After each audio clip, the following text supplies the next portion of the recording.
Yo, what's up YouTube fam? We got Battlefield 1 multiplayer we'll be playing today, and it's gonna be Operations. New to the Battlefield series, be part of a large-scale war, spanning over several maps, attack or defend on multiple fronts. That sounds like fun. That sounds like something I want to play. Battlefield 1 is something that I want to play for like, ever. I think this might be my new favorite game. Anyway, we've got a lot of different fronts we can have. Let's pick a campaign. Which campaign should we go with? I think that we should go with Conquer Hell or Iron Walls. Let's go with Iron Walls. The final battles along the Italian front in the fall of 1918. This is gonna be sweet. On the anniversary of their humiliating defeat at Caporetto, the Italian army launched a huge assault to win back the land they had lost from the now well-prepared Austro-Hungarians. This would be the ultimate test for both of these courageous armies. Venetian Alps. That's gonna be fun. Let's do this. So, if you're wondering how you can play, I'm sure we're gonna get this question. Yes, the game does release for the early Enlister edition on the 18th, and it releases for everyone, standard editions, all that stuff on the 21st. But you can play right now if you have an Xbox One or a PC, if you have EA Access. EA Access is basically Netflix for EA games. For $5 a month, you have access, unlimited access to a bunch of single-player and multiplayer EA games, and also the 10-hour trial of Battlefield 1. Oh no. Oh no. Please work. Please. Please. I want to play the Iron Walls. I want to play the Venetian Alps. I don't know if it's gonna work. Damn it. I don't know. I haven't actually had a chance to play today because I was making a Star Wars video. But the servers might be down. Who knows what's going on. Anyway, what's up, guys? How you guys doing? Hey, thanks, Jeff Alpha. He loved the trailer breakdown that I did of Rogue One's final trailer. I'm glad, man. I had a lot of fun shit, that's not gonna work. I'm gonna try one more time.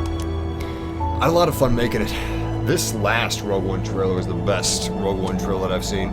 One of the best Star Wars trailers I've seen. I love it. It's a masterful trailer, it really is. Doesn't really give too much away. We do see Darth Vader. Yeah, of course you're gonna see Darth Vader in a trailer. They gotta make toys, gotta make Lego sets. I'm okay with the latter, but it would have been cool if they could have saved everything on Darth Vader until the movie. Like, not even mention that he's in the movie, not even hint that he's in the movie until the movie comes out. People would have freaked. You know what? That's probably why they didn't do it. We're not gonna be able to play that. Nobody's playing that right now. Ah, shit. What are we gonna play? We got Oil of Empires, we've got Conquer Hell, Kaiserschlacht. Hope I pronounced that correctly. Or we could do Quick Match. I don't know if anybody's playing Operations right now, or if the servers are just down. Something that's really cool is you got, obviously, these different campaigns are with different armies. So, on the right-hand side of the screen, you're going to see what armies they actually belong to. I like that. I think that's really fun. Damn. That is a cool uniform. Bottom uniform, of course, not the top one. Top one's okay, but it's standard. What about this? Yeah, we know that. That was in the beta. Alright, so Iron Walls is going to work. Let's try Conquer Hell.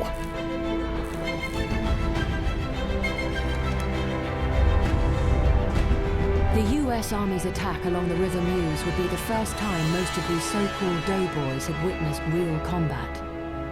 Though this assault came as a surprise to the Central Powers, the German army was an experienced elite force, ready for anything. 1.2 million American soldiers in this campaign. Damn. Alright, to conquer hell, the German Empire holds 4 sectors in the west, and then in the south, they hold 5. And the United States of America has 3 attempts to attack. This is gonna be a lot of fun. I like this. I like that they're actually going tactical with Battlefield 1. Well, I mean, obviously, Battlefield 4 and Battlefield 3 are plenty tactical, but in terms of game mode, they're trying to make it realistic. They're trying to act like you're actually fighting a war on fronts. A war versus real armies instead of the United States versus evil China, or the United States versus evil Russia. Obviously, if we had another modern combat game, it would have to be a fake engagement, which is a really good thing. Son of a... Alright. Shit. These operations aren't working.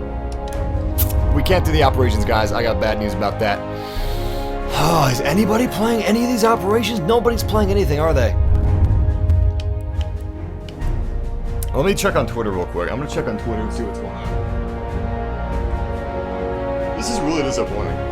Actually, I was looking forward to playing operations, but either the servers are crap, or nobody's interested in playing historically accurate battles and they just want to go to deathmatch or something like that, or conquest, which, you know, I can understand that, but just at least 64 people in the world gotta be playing one of those operations. They should have called them campaigns, but people get confused between the actual campaign. But I thought this is multiplayer, not story mode. Yeah, it looks like things are okay, so I'm gonna guess that no one's playing it, which is actually shocking to me. Because I'm not seeing anything. Dice isn't really saying that anything's down. Some people are having issues, but they're not like giving a broadcast. They're not putting anything out on blast. Forget about it.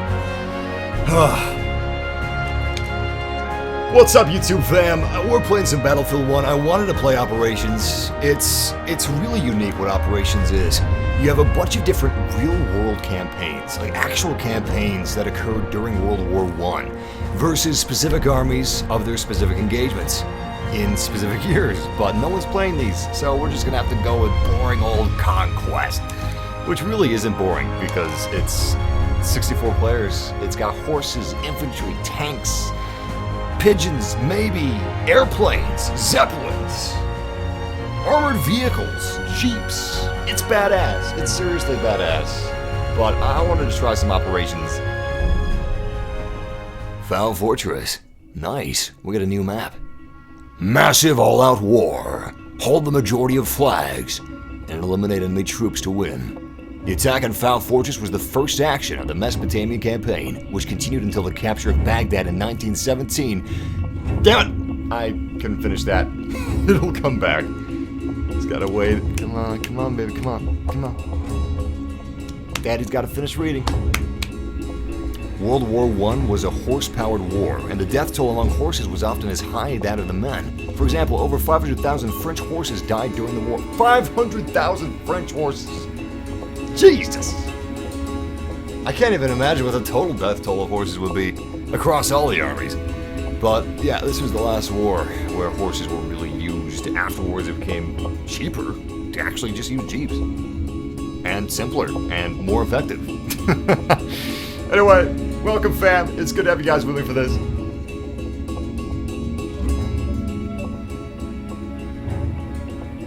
Cal Fireplays just screamed, "Mom!" in the chat room. That's I'm trying to figure that one out.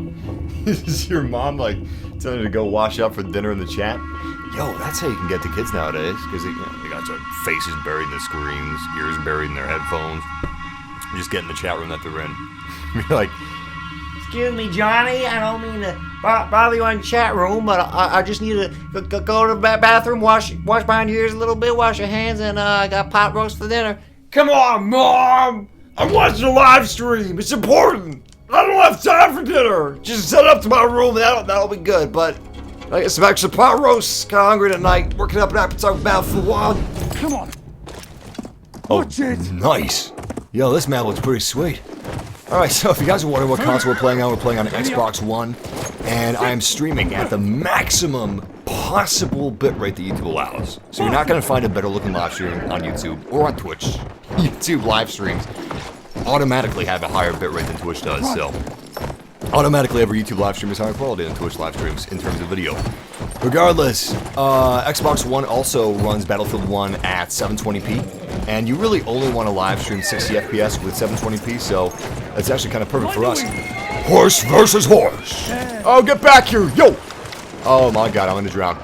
My poor horse! Alright, let's get this move milker. Oh, that's bad. Yo, get off the horse. Oh my god, who is that, Where was that? Whoa!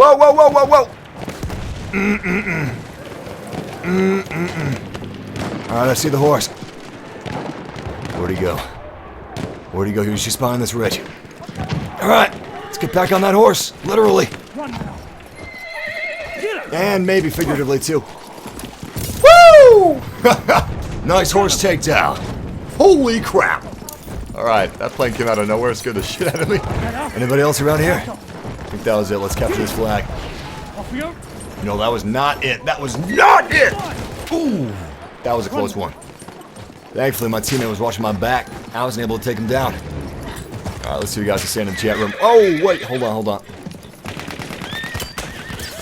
Ugh. Too many close calls. Got a lot of enemy dead bodies. Alright. Objective B is ours, and I just noticed that ginormous fortress. This is the Fortress of Foul. And I'm gonna do my best to get up there without being killed. Serpentine! Serpentine formation!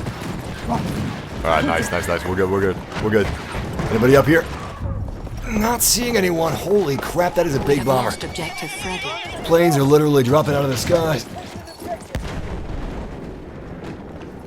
Not seeing any way up to this fortress. It's actually pretty well defended with all these walls. I think I'm gonna have to diss this horse. Maybe not, actually. Nope. Nope. Well, now I do.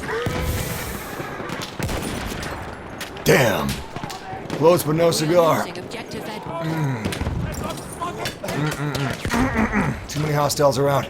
Please, someone have a health pack. Ammo's got your name on it. Nope, just ammo. Just ammo. Oh, shit. Grenade! I really wish you were a medic, man. Oh, shit. I'm sorry, that was the wrong button! I got big-ass fingers. And I can't even revive him. I didn't kill him, though. Somebody else did. Oh, my God. Oh, okay. That is actually an AA gun. Being used against its intended purpose. Objective Charlie. Yeah, this game does look good, even on Xbox. Honestly, I'm surprised by how good this game looks on Xbox. I played the PC version, obviously. Many times I've got a video up on the channel of 4K Battlefield 1 gameplay. No HUD, very cinematic, very fun, but PS4 and Xbox One look really good, so if you have a console, if you don't have a gaming PC, I wouldn't feel bad. Honestly, don't feel bad at all about any game that you play on a console, because console's just as good as PC. People just get their panties all in a bunch, saying one thing's better, one thing's worse. Honestly, man, if you have... Oh, that is a tank. That is a tank. Oh my god. If you have fun playing games, that's all that matters. It doesn't matter... Ah! Doesn't matter where you play them. It doesn't matter how you play them. Just have fun. But, yeah. This game looks incredible no matter where you play it. And I think that's really cool. DICE has outdone themselves. Look at all those shells. Oh yeah, just rub it in, why don't you? Roll over my dead body with your big, heavy-ass tank treads. I'm gonna switch to... Oh, thank you, medic. I'd better run. Ah, I can't let my team members up here. Except maybe with this guy! Good hits on the horse. Ugh, damn. I'm gonna increase my sensitivity a little bit. One thing I have noticed, though, is performance is a little weird sometimes. PC performance seems fine, but... crap. PC performance seems fine, but Xbox performance isn't quite so fine. I'm gonna also put surround speakers on. There we go. Alright, let me know if the volume sounds weird to you guys, or if you can't hear all the sounds. You should be able to hear all the sounds. I think my splitter is actually condensing 5.1 audio tracks down to 2.0. So everything should sound normal, but just in case, give me a heads up. Did this just come out? No, this didn't just come out. It was out yesterday. It was supposed to be out today, but there was a bit of a glitch. They released it early. Maybe as a publicity stunt, maybe not. Not quite sure. We're under attack! We gotta get ready for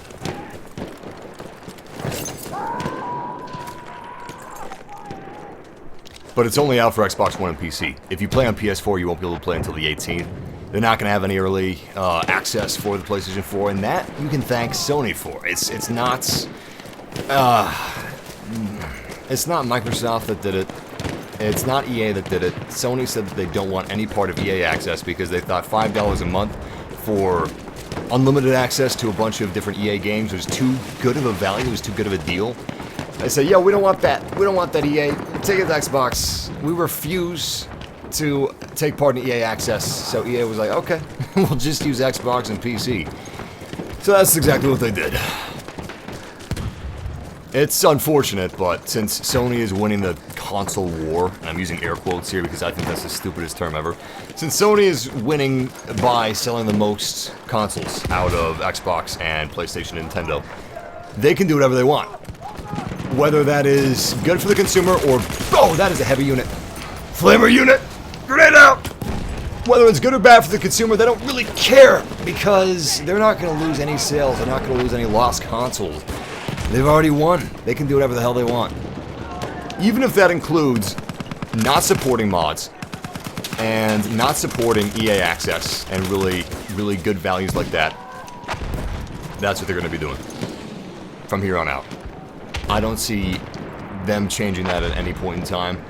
And I like Sony. I like PS4. Well, I mean, Sony makes a lot of bad decisions, but I still like what they make. I still like their products. For the most part, their products are really good, but, you know.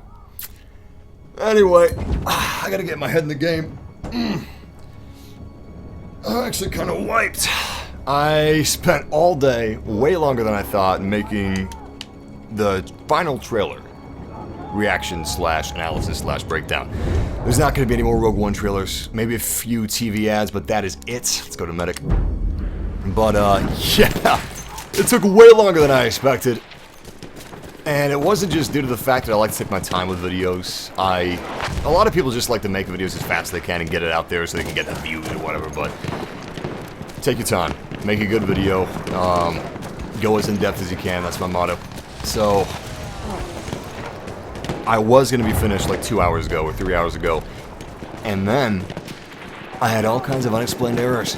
I use Adobe Premiere Pro to edit all my videos, and for the most part, it's good software, but it's got a lot of issues. And when I say a lot of issues, I mean a lot of issues. These aren't issues that you can account for. These aren't issues that you can even see coming. These are issues that just present themselves. They present themselves when you least expect it. For instance, there were things that were invisible in the final rendered version of the video that were completely visible, completely normal settings, you know. It's not like I had it hidden or anything like that. Anyway, they were completely invisible by the time I rendered. And I couldn't fix that except for re-importing all the files. And that took a while to re-import all the files, and then on top of that, audio would cut out at weird places, and that was another rendering error. That was a rendering issue. I'm okay with having to fix my mistakes, but fixing a program's mistakes? I don't know. That's really annoying. Especially when it's something like Adobe. Adobe products come at a premium price. But, yeah, that took a long time. I didn't have any time to play Battlefield 1 multiplayer today. Originally, what I wanted to do is I wanted to play a bunch of Battlefield 1 multiplayer before I started streaming it, get myself back into the game, get myself used to it again. But I didn't have any time to do that. And I didn't play multiplayer yesterday, I just played campaign, so I'm fresh off the boat. Like a fresh recruit down here. That is the last thing you want to be. You do not want to be a fresh recruit in World War I. Well, I mean, being a fresh recruit at the end of World War I, that's not so bad. Honestly, even the veterans in this war, they didn't have a long shelf life. No one had a long life expectancy in this war. Hell, not even the horses. So what's the oldest gun in the game? You know, well, that's a good question. I'm not sure if they have anything like the revolver. I think they have one or two revolvers, but I don't think they have the Schofield revolver, for example. The Schofield revolver... Hey, cool, squad wipe. The Schofield revolver is one of the older revolvers. It was used in the Civil War, and it was used in World War I, but I don't believe that gun is actually in the game. If it was, I would say that would possibly be one of the oldest guns, if not the oldest gun.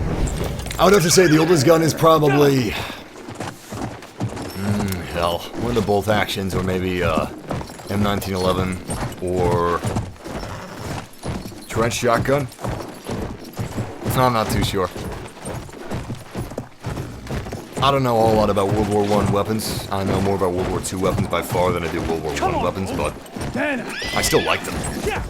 I think they're some of the coolest looking. It's really weird for me to say. I think they're some of the coolest looking guns. Because, you know, I mean, I guess guns can look cool, but I just keep thinking about how the guns in World War I killed countless millions and millions of people. But yeah, I think some of the guns look pretty cool. I think they're pretty nice. They shoot people real good. I like them though. For me, they perfectly represent the war and where the world was at the time of World War I. They're just such a product of industry. Ruthless industry, might I add. Oh, crap. Oh, come on, come on. Oh, that was a close one. Oh, man.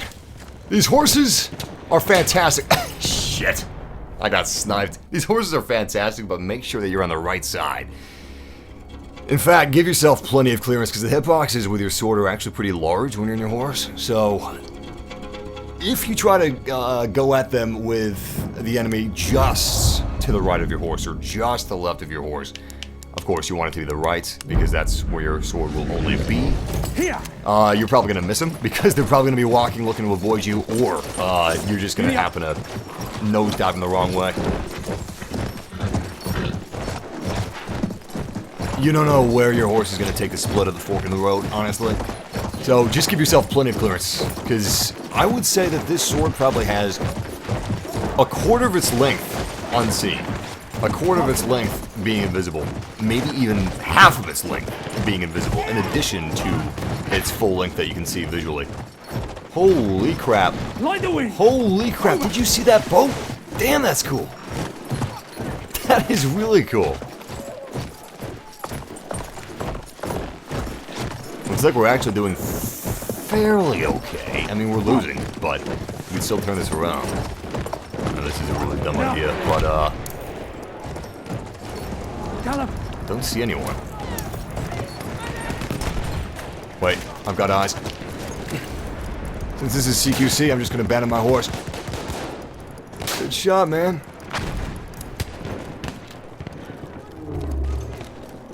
Since I was on a horse, I'm no longer a medic. I'm now cavalry class.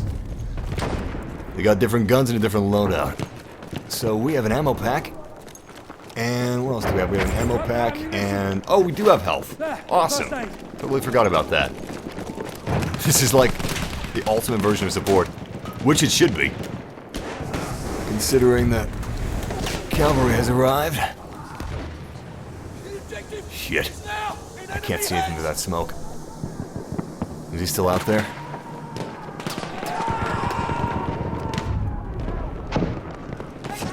Oh, God. Nice stealth kill. Apparently he killed me with a bayonet charge, but I didn't even heal him. Did I hear him? There was two people apparently using a bayonet charge. One of my guys and that guy. I was probably hearing that guy instead of my guy. I thought I was hearing my guy.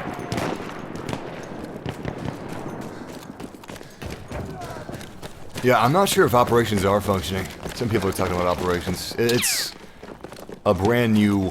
I'm not going to call it a game mode, because I'm not sure exactly how much of a game mode it is. I think it's just a repurposing, so to speak.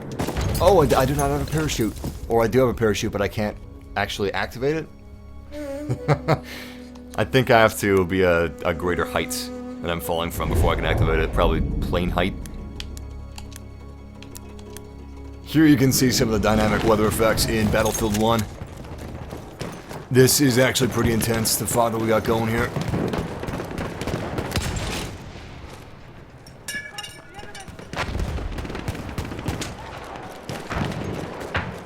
Crap. We're literally just treading water. So, we're keeping around the same number of points that we had before.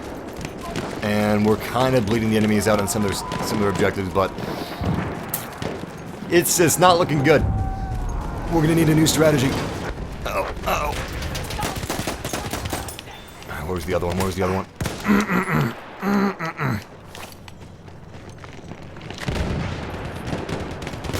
He's coming for me. No, he's not. He's just standing right there.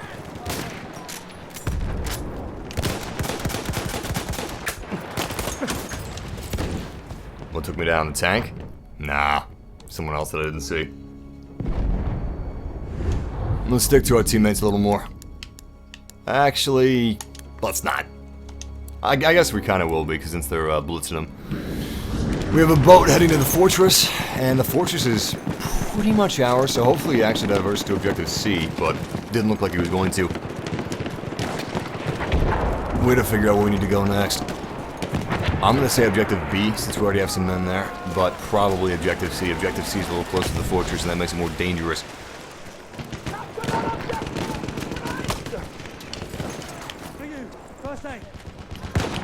Nice shot. So we got a few more. And someone behind me. Ah, who's behind me?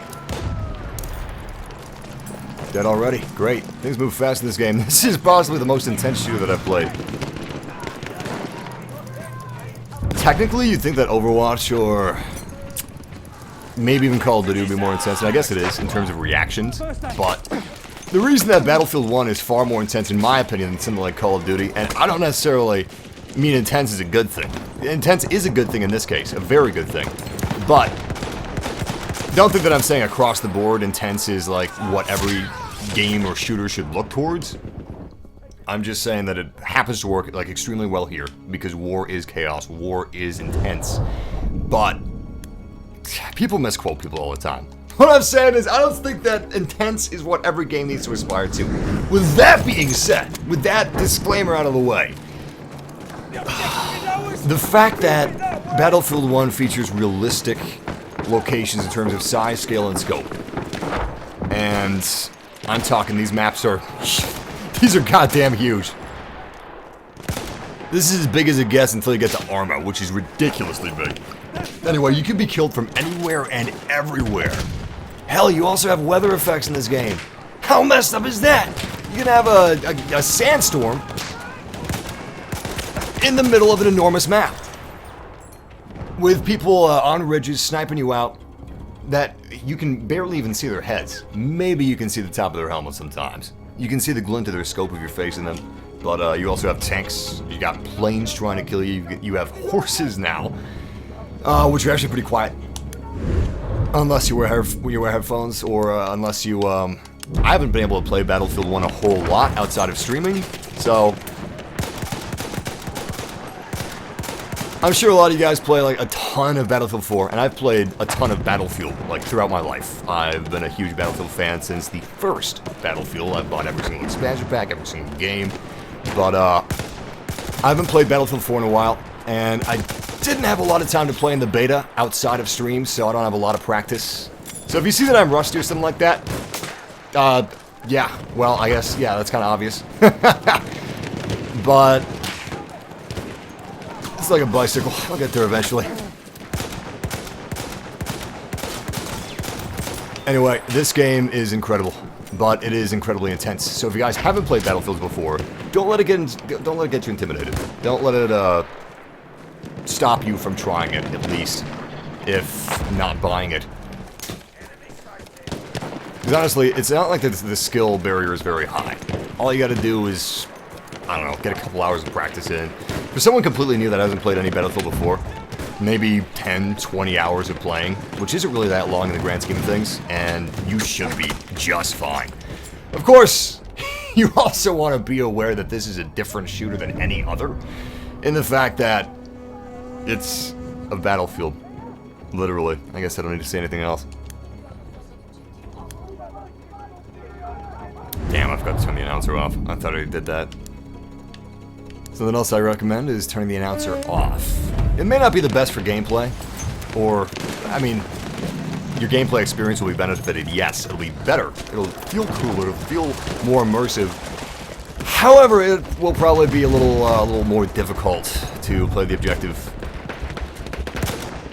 But honestly, the way that I play Battlefield, the way that I feel Battlefield used to, meant to be played, I don't know about anymore.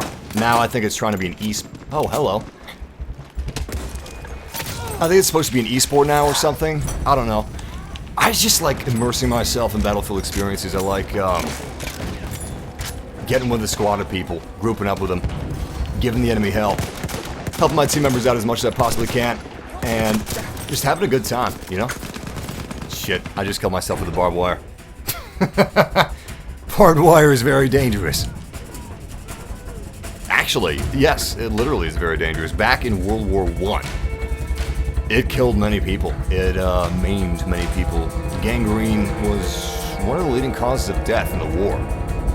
And barbed wire, obviously, would cause wounds to fester. And it would make them difficult to heal, difficult to patch up with field dressing and stuff like that.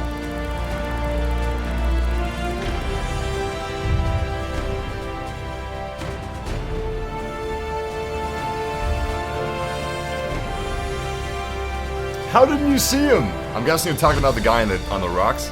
Alright, I'm gonna let out a big secret for you guys.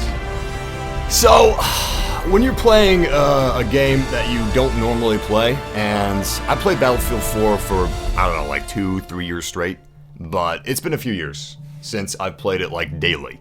Some of you guys may still play it daily or something like that. Let me check out the scoreboard.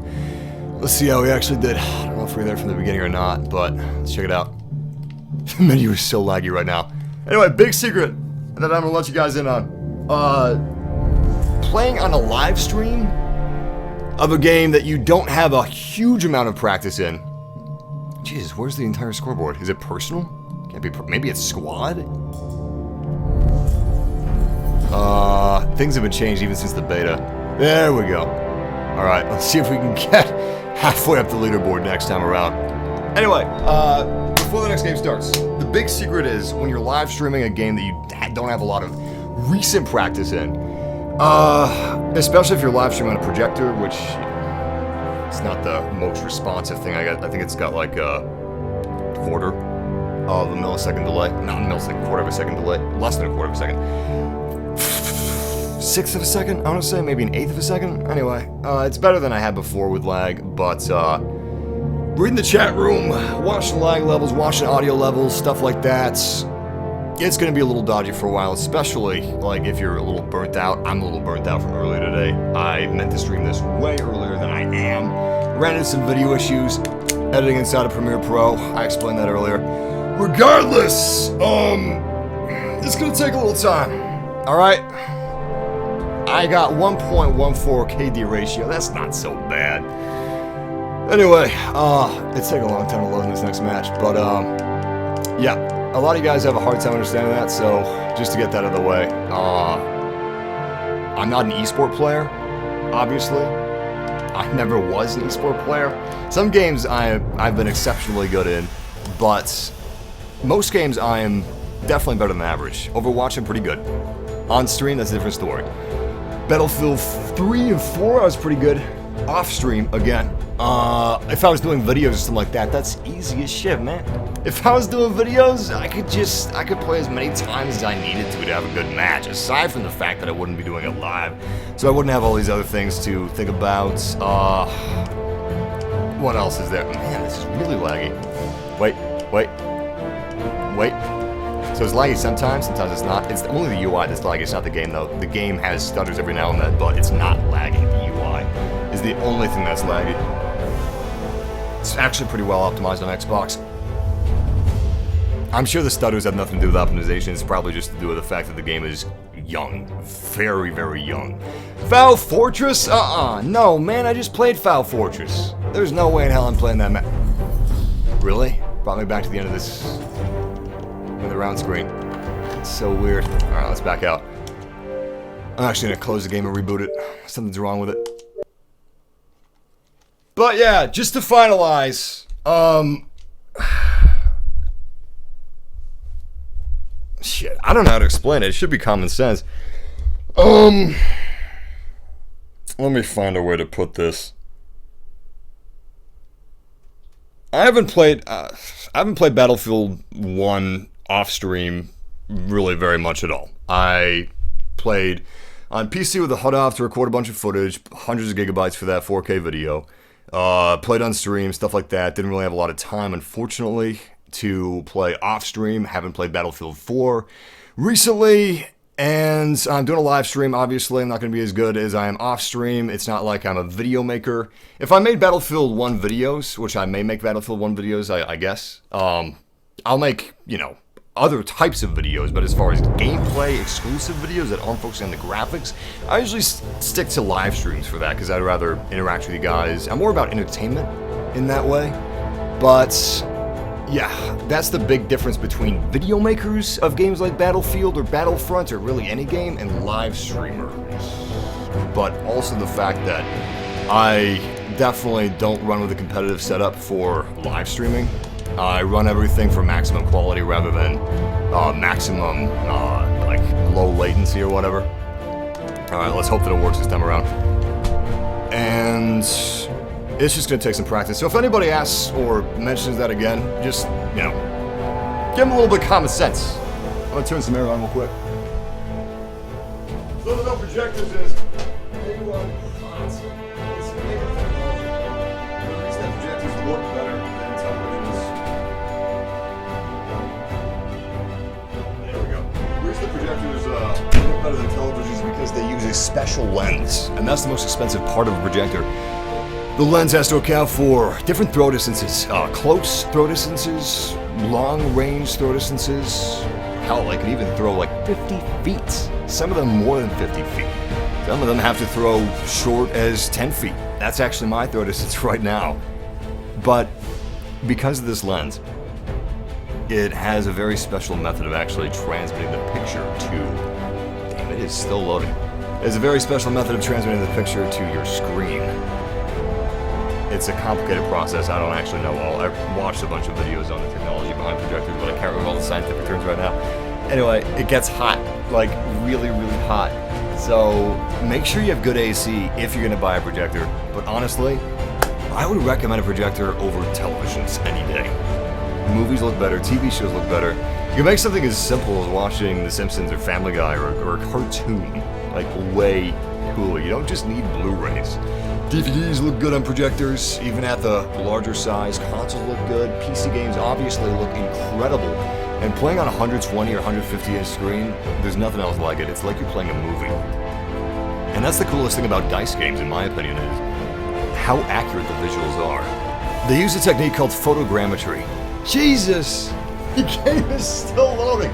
They use a technique called photogrammetry, which basically is scanning different environments, some real-world environments. For instance, they actually scan some of the actual battle locations of World War I into Battlefield 1, which blows my mind.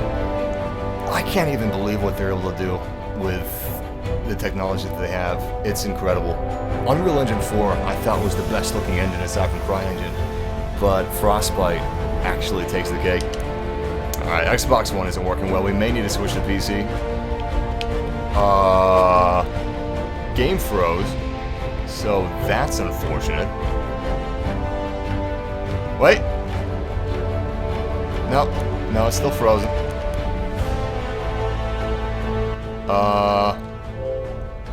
Let's quit and reopen and see if that works.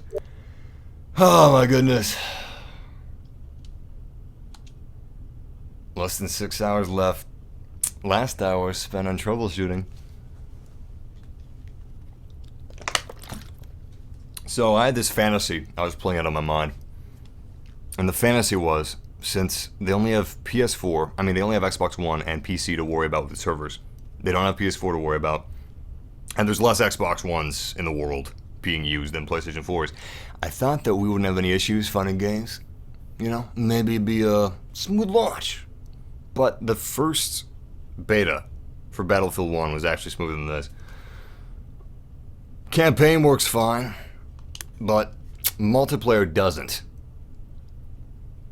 The problem is it's not a large enough issue where EA is working around the clock to fix it. I'm sure they're working to fix the issues that are being had, but it's not like the entire beta's down. It's just working poorly enough where I can't play. Let's see server browser instead. Maybe quick match is borked. Oh, okay. It's a lot of empty servers. It's not like you have custom servers either, you just have DICE servers, so let's go ahead and sort by the number of players. Oh no. We only have 4 servers up? Oh, that sucks. And they're all Foul Fortress. Nobody wants to play Foul Fortress. I mean, it's a good map. I don't think it'll be my favorite map.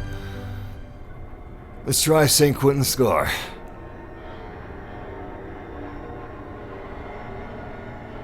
I like all the facts that they use. The Paris gun, I remember that. A gun so large it could fire shells from within Germany and hit Paris.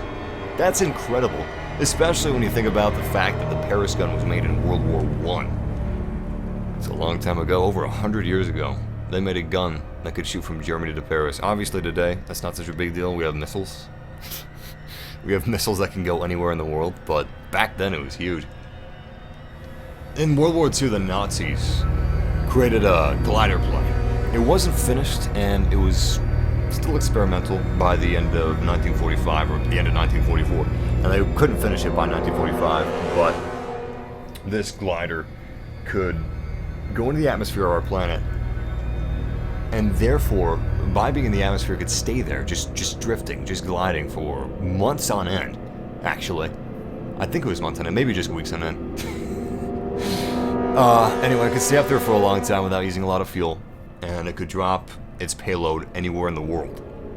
What they're going to do is they're going to drop a bomb on New York City to try and sue for peace. Kind of like what we did to Japan. Didn't work, because we invaded Germany before they could. However, if they'd started developing this technology a little before, I'd say 1943, or I think that's when they started. I think they started late 1943. But anyway, if they started developing this technology earlier, I wonder what would have happened if they actually would have been successful and then they actually would have dropped a bomb on New York City. It's a scary thought. It's a scary alternate history. So, bad news is, we should probably switch to PC. Good news is, the game just loaded.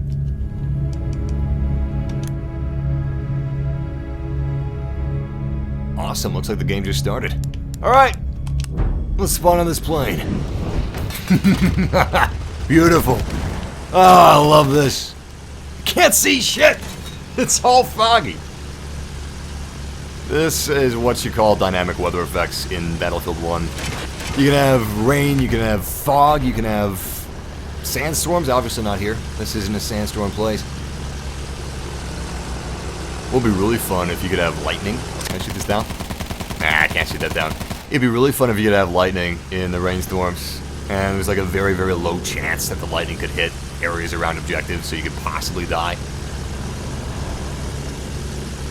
Maybe they could reuse the Star Wars Battlefront animation. Oh, you are flying really close to the ground. I don't trust that. We don't actually have any enemy planes coming after this once. Wait. Never mind, we do. Getting some good shots on them. Damn. Plane's out of sight. How are we doing?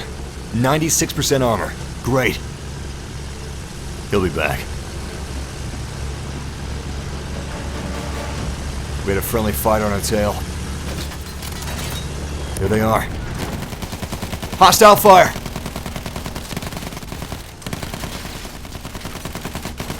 Alright, it's got a little bit of damage. These guns are not easy to account for in terms of recoil and whatnot.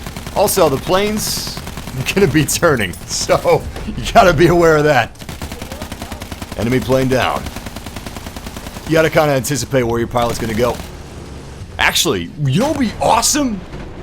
Well, we crashed. I think we actually hit that tiny little tree. At least the fighter didn't take us down, you know? We went down by crashing instead of by dying. But, I could definitely see where some people would have some really good teams if they had a good pilot and a good gunner. Grenade out! Oh, damn you for blocking my way. What the hell happened? Did I kill myself? I tossed the grenade down the doorway, I think. Well, looks like we actually didn't join at the beginning of the match, because that is defeat.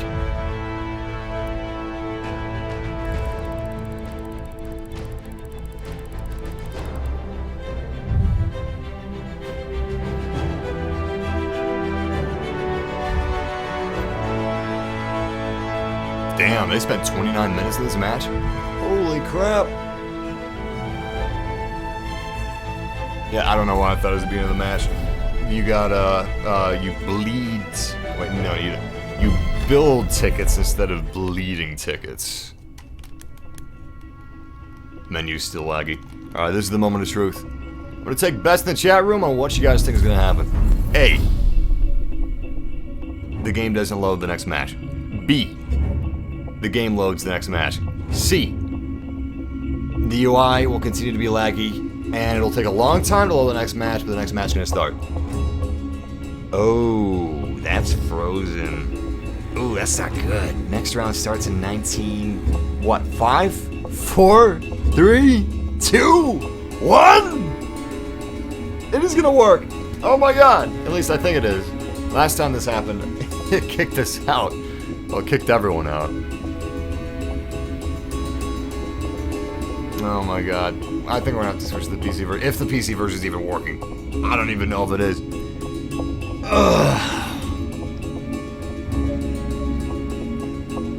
This is not how I thought today was gonna go down. So Walmart screwed up my pre-order of PlayStation Virtual Reality. I totally forgot to mention this, by the way. What today was going to be is it was going to be PlayStation VR launch live stream and Battlefield 1 gameplay. You know, throwing down some Battlefield 1 on Xbox One. Maybe releasing a Rogue One. Oh, thank God. Maybe releasing a Rogue One video. I didn't realize until last night, like most people, that Rogue One, the final trailer was coming out today. So that took a lot longer than I expected. PlayStation VR. Walmart guaranteed that I was going to get it today.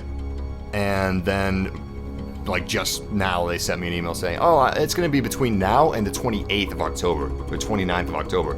And then they sent me another email saying, oh, you know what, it might be between now and the 18th instead of the 28th or 29th, so we'll see when you get that pre-order. And now Battlefield 1 ain't working. Not a good day.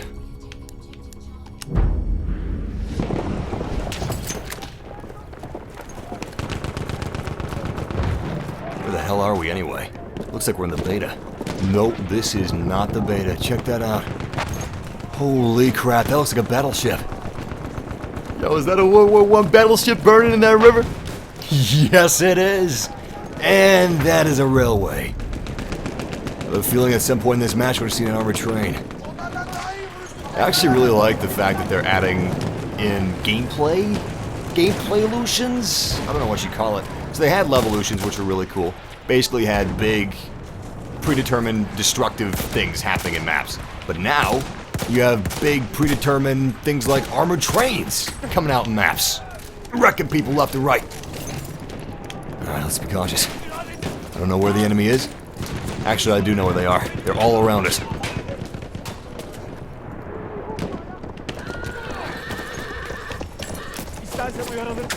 Oh boy. Oh boy. Oh, they're hot on our ass. Let's get the hell out of here. Oh, come on, come on. Woo! Nice. Somehow by the skin of our teeth we survived. I have a feeling we got some hostiles coming after us right now. Let's be ready. Damn. We lost Charlie. Currently there's only 3 objectives. And we only have objective butter. Whoa. That had to have been a tank. I saw an enemy heavy tank around here somewhere. Don't know where it is now. Alright, let's fall back to Charlie. Maybe we can help our team recapture it. And I just saw a hostile. I don't know where he went. Yo, man, these Ottomans are scaring the shit out of me. They got good camouflage for this map, too. Oh, there they are! Ah, I'm stuck! Woo! That was close. I got your back, man. I got you, I got you! Ah! Didn't see him, though. Holy shit, we're actually playing as the Ottomans. Never mind! I'm getting flashbacks to my Battlefield 1 beta. The beginning of the Battlefield 1 beta, I don't know if there was something with the... No, there couldn't have been something with the algorithm, but... The beginning of the Battlefield 1 beta, I basically only played as the Ottomans. At the end of the beta, or at least for the last half of the beta, it was only British forces. Which is pretty trippy. I see him. I see him. Too late for my friend, though. Hey, wait up, I got some health for you. He is not waiting up. Not easy being a medic in Battlefield 1. It's a very necessary position, though. Oh, there you are! Damn, that was close! We only got 31 health. If he had a friend, that buddy definitely heard my gunshots. Looks like we're clear. Let's get to the next objective. And we're here. Damn, that was fast. Alright, let's see what the chat room's saying. Yeah, how I'm playing the game, how you guys can play the game is by purchasing EA Access. It's like Netflix for EA games, and you can get 10 hours of Battlefield 1 as a trial if you join EA Access. And it's only $5, so honestly, it's a great price. Cheaper than a Redbox rental. Redbox is like $2, $3 a day, and you probably wouldn't get 10 hours in your first day unless you got a day off and maybe some energy drinks. Okay. Not seeing any British forces. Looks like this objective's ours. Let's move on to Charlie. But, yeah, it's not on PS4, so you PS4 owners out there, I'm sorry. You can't play Battlefield 1 right now, but you can blame Sony for that, not EA, because it was Sony's choice to not give you guys the incredible value of $5 a month for unlimited access to dozens of EA games. Sony didn't want that, just like Sony didn't want modifications for Fallout. Actually, Sony changed their mind. They said, yo, so we hear that a lot of you guys are pissed that we're not allowing you to mod Fallout 4 and Skyrim Special Edition, so I'll tell you what. We're going to let you modify the game only using assets that are already in the game. There's some other restrictions on top of that, but it's terrible, man. It's basically like a dumbed-down Forge mode that they've allowed, and you can't even use it in the game. If it was in-game that you could modify with in-game assets, that would be one thing, but that's not the case. So honestly, that sucks. And Sony is getting too big for the britches. They're getting too greedy, they're getting too evil. You guys remember when Google's motto was "Don't be evil"? That's a good motto. It's a weird motto. I actually couldn't believe it when I first read that. I was like, is that really their slogan? That's an odd slogan. That's like if PETA's slogan was "Be nice to animals" or some shit like that. We need a little more area awareness. That's the second kill that I've had from out of nowhere from behind. And also with a bayonet. First one was a bayonet too. Okay, we spawned on top of a rooftop. Not the smartest thing we could have done. And I have no idea if there's any snipers around. I would be able to see the tiny little... Well, there's a sniper actually. Except I can't reach him with that machine gun turret. Oh, crap! You know what? We're just gonna stab him. Please don't hear me. Don't hear me, don't hear me, don't hear me, don't hear me. Change of plans. We're blowing his ass up. Oh my god! Oh, where'd he go? Ah, he's got his friend coming after me! Oh my god! Oh my god! Oh, that's a friendly. Nice. Well, that got messy. As soon as I saw that there were 2 British soldiers instead of 1, I was like, nope. I'm not gonna stab him, that's too dangerous. I should have just stabbed him. Stabbings aren't that loud. Although if I heard my friend being stabbed behind me, I'd be pretty suspicious. Very suspicious, actually. Still, our team is doing great. So we're doing our job pretty well. We just gotta keep these objectives under our control. And also get other objectives. I mean, we could leave Apple for them and just man these 2 objectives we have right now. And we could definitely do well, but we can't allow them even a foothold. 1 foothold is all it takes to change the tides of battle. And we got snipers up top. Good to know. Anybody else around here?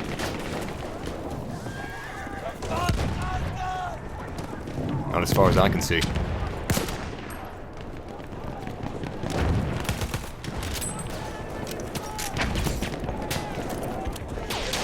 There they are.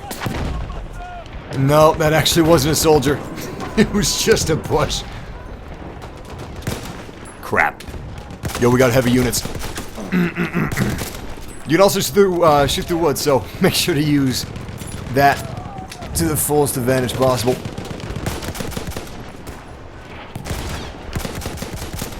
Crap.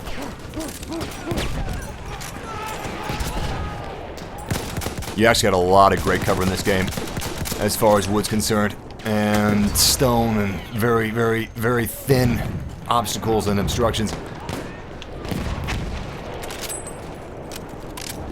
First time I remember actually being able to shoot through wood was back in Call of Duty World at War.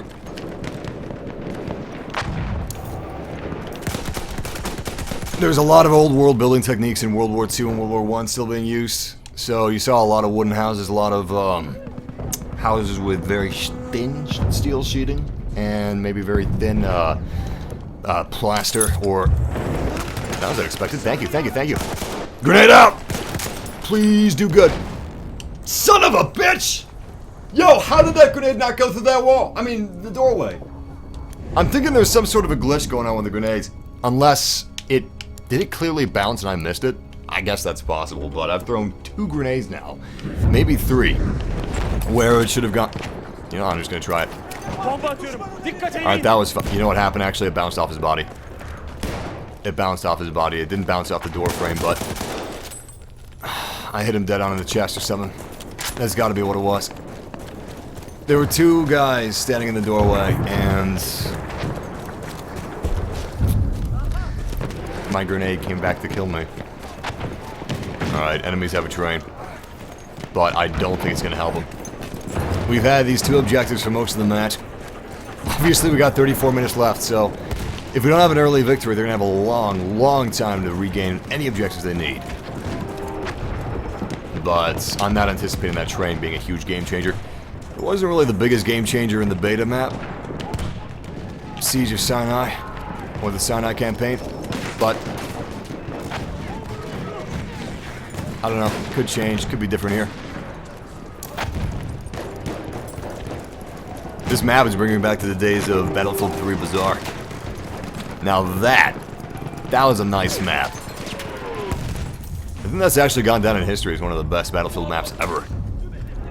Next to a bunch of Battlefield Bad Company 2 maps, which are considered by most to be the best Battlefield maps ever. I was a big fan of Bad Company, but I don't necessarily think it's the absolute best Battlefield game that there is. In my opinion, that would go to Battlefield 2142. Or maybe even Battlefield Vietnam. Vietnam was nice. So it was 2142. 2042 was great. If you could combine Battlefield Vietnam 2143, Battlefield Vietnam 2143, you could do that. You could just have it take place in Vietnam with a bunch of LMGs and a bunch of future Sekiwis. You know, that'd be pretty sweet. It'd be like a realistic grounded Endor. I guess if you wanted a realistic grounded Endor, you could just do the Redwood Forest instead of Vietnam. I've heard rumors that the next Call of Duty is going to be Call of Duty Vietnam. But I don't know if those rumors are true or if they're false. Probably false. They've said that they're going to get a Battlefield Vietnam, Call of Duty Vietnam for years now, and it still hasn't happened. So, I'm not going to cross my... I'm going to cross my fingers, yes, but not hold my breath. If I held my breath, I'd be long dead. We got a little tease of Call of Duty Vietnam and Black Ops, the original Black Ops, but it just wasn't enough. I want a full-blown, grounded, Treyarch Call of Duty Vietnam. What about you guys? What kind of Call of Duty do you want to see? I know, here I am talking about Call of Duty while we're in a Battlefield live stream, but I like both. I see no reason I can't enjoy Call of Duty and Battlefield. Hell, they're not even similar. They got guns, and you shoot people, and that's about it. And they're about war. And that's about it. Objectively, these 2 games are entirely different. I mean, one's a quick run-and-gun arena-style shooter. The other one is a very slow, not too slow, but still a slower than Call of Duty Battlefield simulator. Where it's more about the scale, it's more about team play, and accuracy to the battlefield, having tanks, having planes. Sometimes even ships and boats. Oh, whoa, whoa, oh, whoa, oh, whoa. Hey, man, hey. Enemies are afoot. Take the health back and also get the hell out of my way, please. Jesus Christ, man. I got you. I got you. Oh boy. A little bit of blind fire. Ugh. Close but no cigar. Is he still in there? For his sake, I hope he's not. Nah, he's already a medic. He doesn't need help. Sometimes, though, I'm healing medics more than they're healing themselves. This guy's spooky. Are they gone? Nah, they're not gone. They still gotta be outside somewhere. Go back you up, Mr. Squad Mate. How you doing? Oh, he's got ammo. I think I could actually use a little bit. Ah!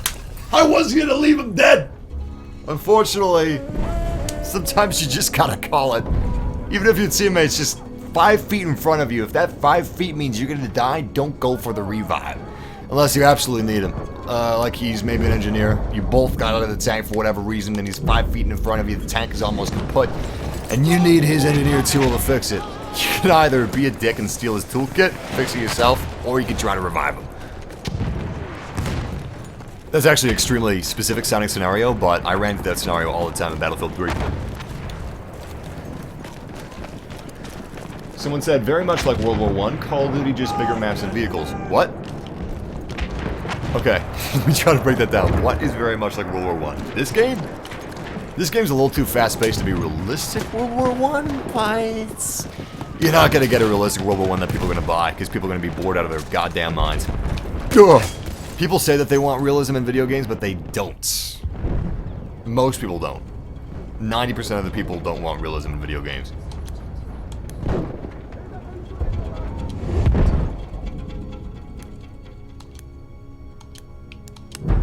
However, I would not say that Call of Duty and Battlefield are similar at all.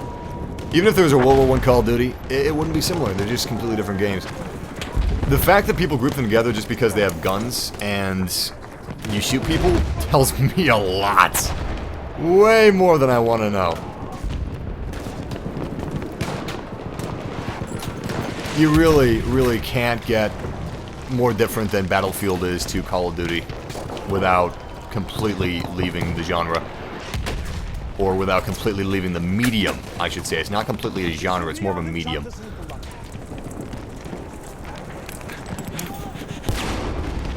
I guess you could say genre and... shit. I thought the grenade came from the other doorway. You know what he probably did?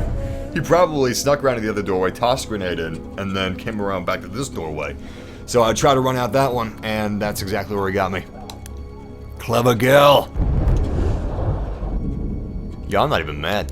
I gotta respect that. Okay, so we're starting to slip up a little bit. We were doing great in the beginning, but not so much right now. Unfortunately, we have lost 2 objectives. We're trying to regain Objective B, but it's a hell of a lot more difficult than we initially thought. The train's actually doing a pretty good job hammering us to hell. I got you. I don't know how you're gonna come back to life after being hit with a mortar shell like that, but... come on, boy! There you go, there you go.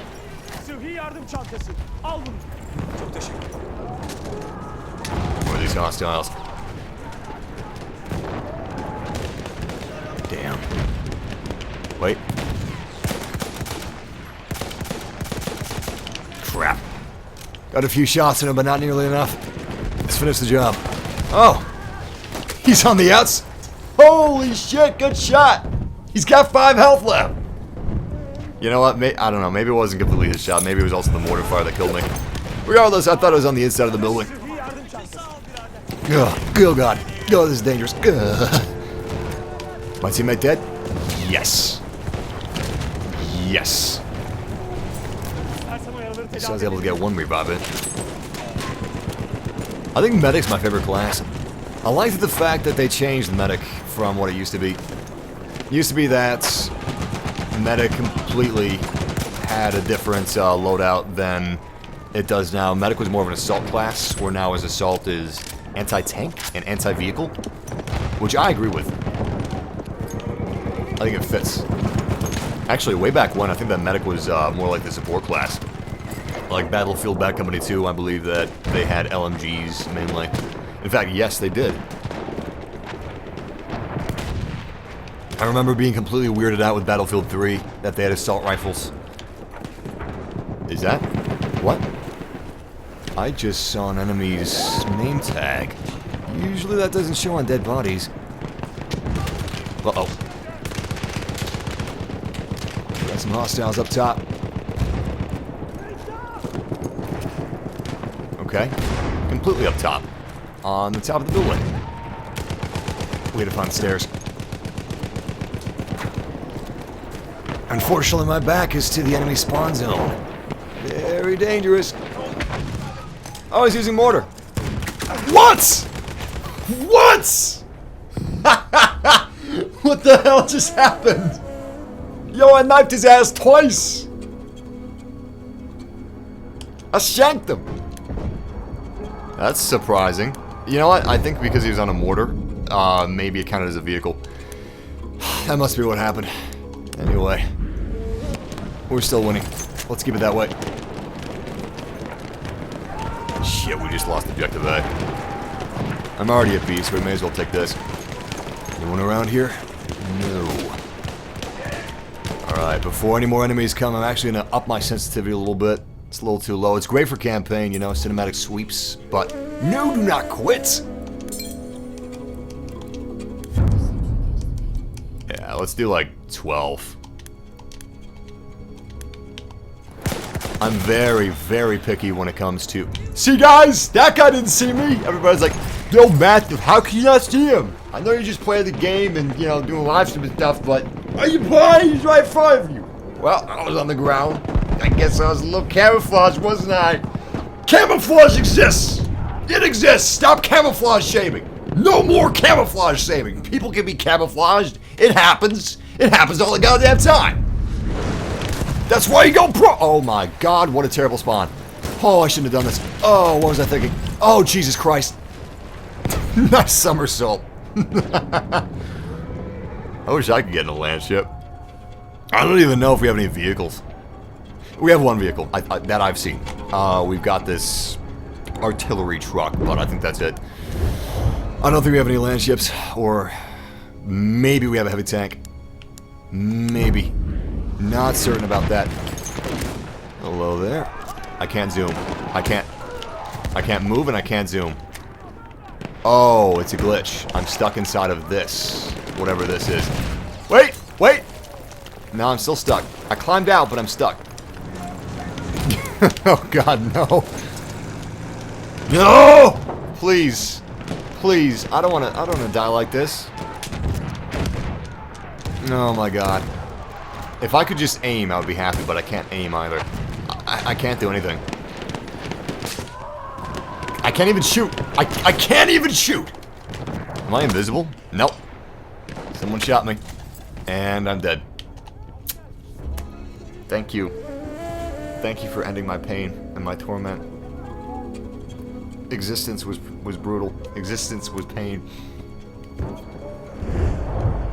No more spawning on squad mates. How about that? Let's spawn on C. Okay, so from C, we either go to A or B. We're currently taking A, so they'll probably need some support. Or we could go to B, which is completely under the enemy control. However, the train looks like it's defending B, and on top of that, I believe the land ship is also defending B. So that's danger on two fronts. May not be the smartest decision. Yeah, B is a goddamn war zone. Well, I guess the entire place is a war zone, but B especially because there's no cover. Oh, we didn't take A. I really want to spawn over at A.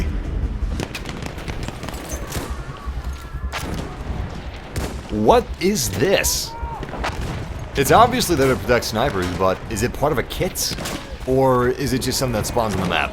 If it's part of a kit, then that is a big, big glitch. If you spawn on them, you can get stuck in it. Okay, let's do this. Time to give it our all. Good shot. 2 good shots. No kill. And somebody came up to our right. You're gonna be killed from all angles. Above you, below you, if you're in buildings. To your right, to your left, to your rear, to your front. And sometimes, thousands of feet above you in a plane. And we got victory. Good match. Let's see how we did.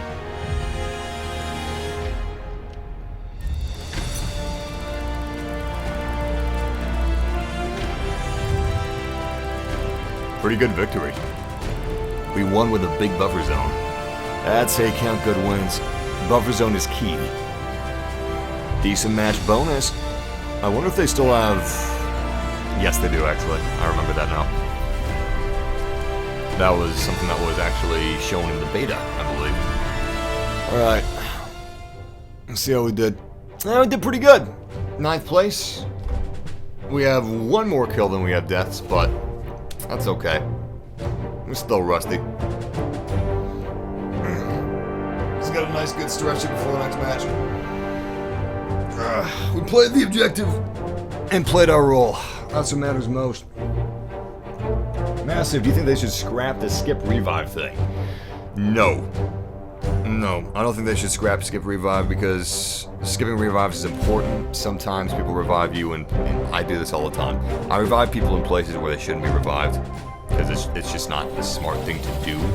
But I want those points. I like those points. Sometimes I just want to rank my class up, you know? That's why skip revive is there. It's not that people are trying to work against their team members, it's just that sometimes team members make really dumb decisions or are selfish and revive people just based on the points that could garner them, even if they're going to die a second later after they are actually revived. In which case it's kind of pointless, or very pointless. I like the fact that they've revamped the revive system, or they revived it for both the medic and the revivee. The reviver and the revivee now have complete notifications in terms of what they need to do and why they need to do it and what it's going to do. So that's enough for me. I appreciate that. Originally, no one was reviving anyone in the beta because it was just so goddamn difficult to see who needed to revive and if they were even close to dying completely, or if... Wow, I can't believe how long this is taking. Although, you know what? I'm pretty sure this is across the board, because I was playing like 2 minutes of PC multiplayer last night to see if it works. And it did work, but it took a long time to get in a match.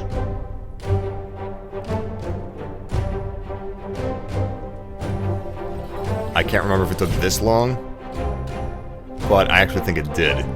It was a very, very long time that I waited. What I can't figure out is how they're having so many server issues when this is an EA Access only beta. The open beta, day one, was a little smoother than this, for me anyway. Matches loaded quickly, didn't really have... Oh! Here we go!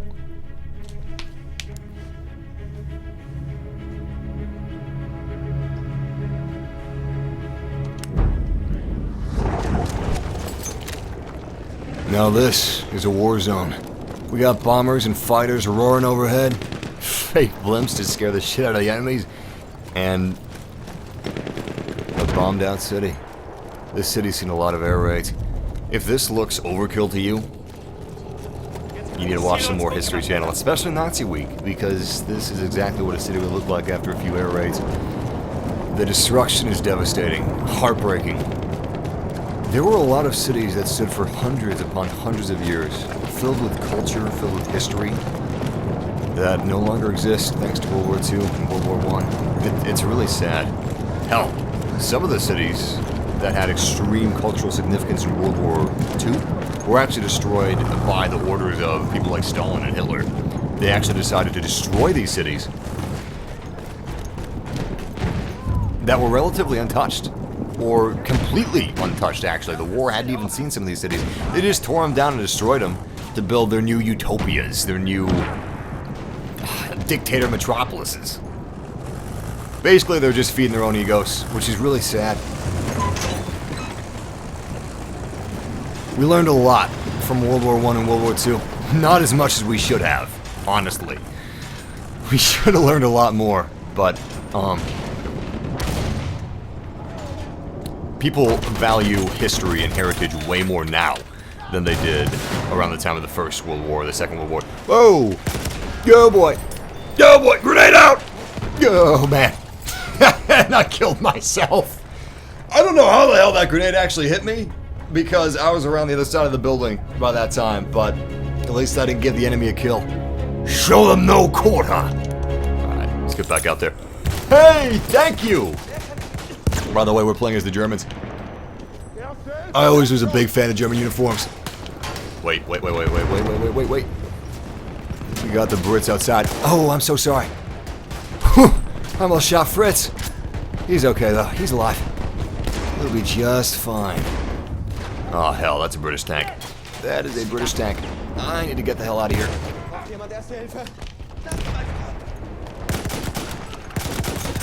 Enemy down. Is my teammate alive? No. Wasn't able to revive him. What about you? Come on. Yes! Here's a health pack for you, man. Damn. The boys are dying left and right. By the way, guys, I'm going to be reading the chat room way more now than I have been previously in this live stream. So, I know you guys have already been talking amongst yourselves, but start talking to me. I want to talk to you guys. You know what I really want, though? I mean, I really want to talk to you guys, yes, but I also really want Google Glass to have a YouTube app so I can just read the chat room inside of my eyeball. Not literally inside of my eyeball, of course. No one wants a YouTube chat room inside of their eyeball. No one. It's the definition of insanity. Hitler wasn't the only monster in World War II. There were a lot of monsters in World War II. It's unfortunate that we mainly just remember Hitler because there were tons. Tons. You know what? That guy was actually a real G. He got out of that armored truck, which was completely protecting him, to revive his teammate. He didn't have to do that. Heart Attack City! Every tank is the last thing you want to see when you're coming around a corner. What's up, Massive? Love you, Massive! Thanks, guys! Yo, you guys are awesome. I love you guys. You know what? I wasn't having a good day. I mean, I was having a good day when I watched the Rogue One video, the Rogue One trailer that came out, and I had fun making it, but I ran into all kinds of issues. PlayStation VR didn't arrive today. Even though it was guaranteed, Walmart went back on their word, and I wouldn't recommend pre-ordering anything with Walmart. Maybe games. Yeah, games, that's fine. But hardware, video game hardware, no. Especially if it's like the PS5 or the PS Pro or the PSVR. Don't do it. Go with Amazon. Go with Newegg. Walmart is unreliable, and honestly, they're shit. They pay their employees shit. They got good prices, but that's about it. But I had a hell of a headache. I wasn't really feeling too good, and I was kind of in a skunky mood because of all the errors I had when I was editing the Rogue One video, and then PSVR didn't arrive, and I started streaming Battlefield 1 later than I wanted to stream it, but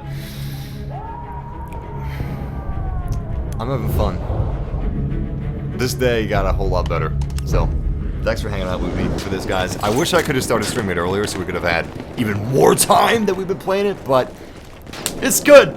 This is a great map. This is my favorite map in Battlefield 1. I'm gonna say it.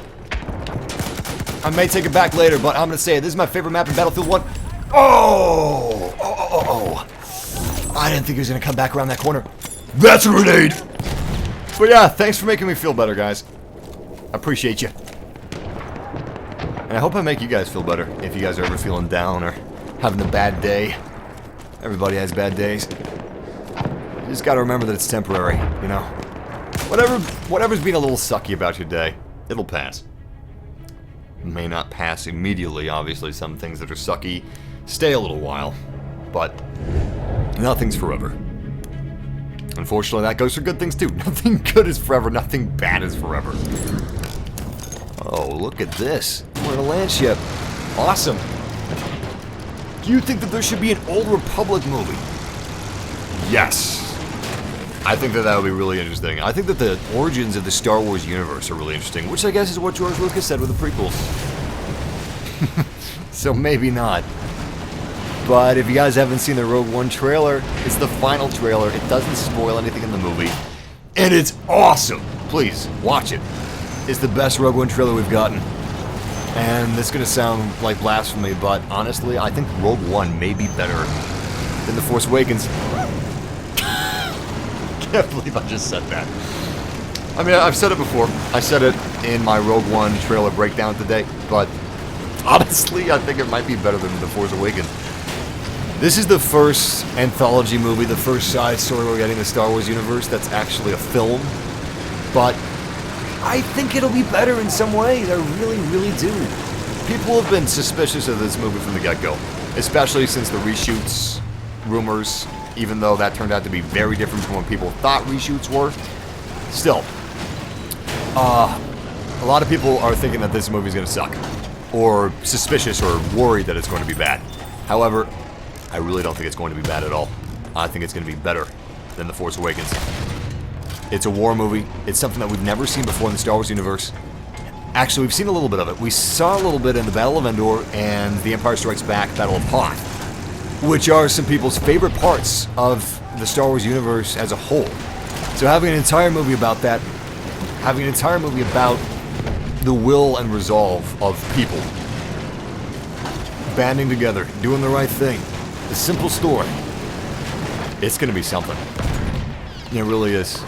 Coupled with the fact that the cinematography is like off the wall. Some of the best cinematography I've seen.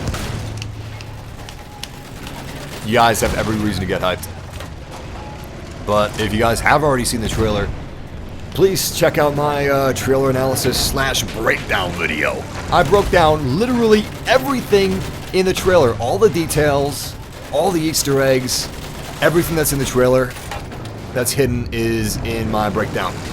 And we also got a bunch of theories of what I think is going to happen in Rogue One in the breakdown as well. So, it's a fun video. We got some fun stuff in there. I can't turn fast enough. Oh, he's not alive anymore. That's just his cape. That's actually really cool. It's like an unintentional distraction. The sniper's cape looks like he's still alive, even when he's dead. We have a full land ship here. We got a driver and 2 gunners. We're ready for anything that comes our way. So we're going after Objective F first. Nice.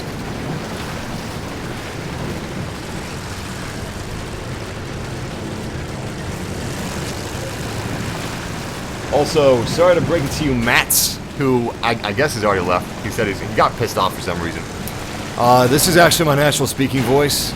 I am not trying to make my voice sound a certain way at all. Like right now, I'm talking very monotone, you know, very monotone.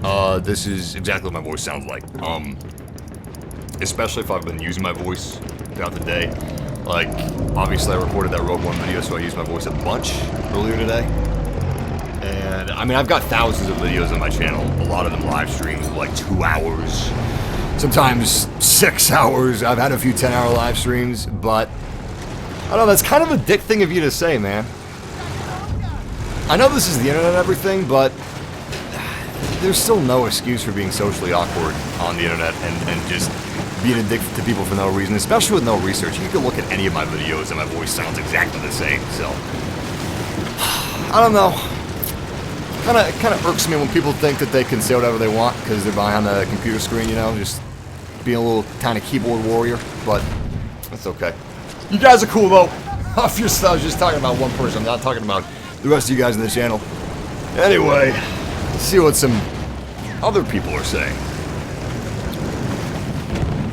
Yeah, I do have an incredible microphone, though. I have, Behringer, what is that, B1? Yeah, I got a B1, large microphone. It's a studio microphone, and I also have a Xenix 502 mixer. So I got some good equipment.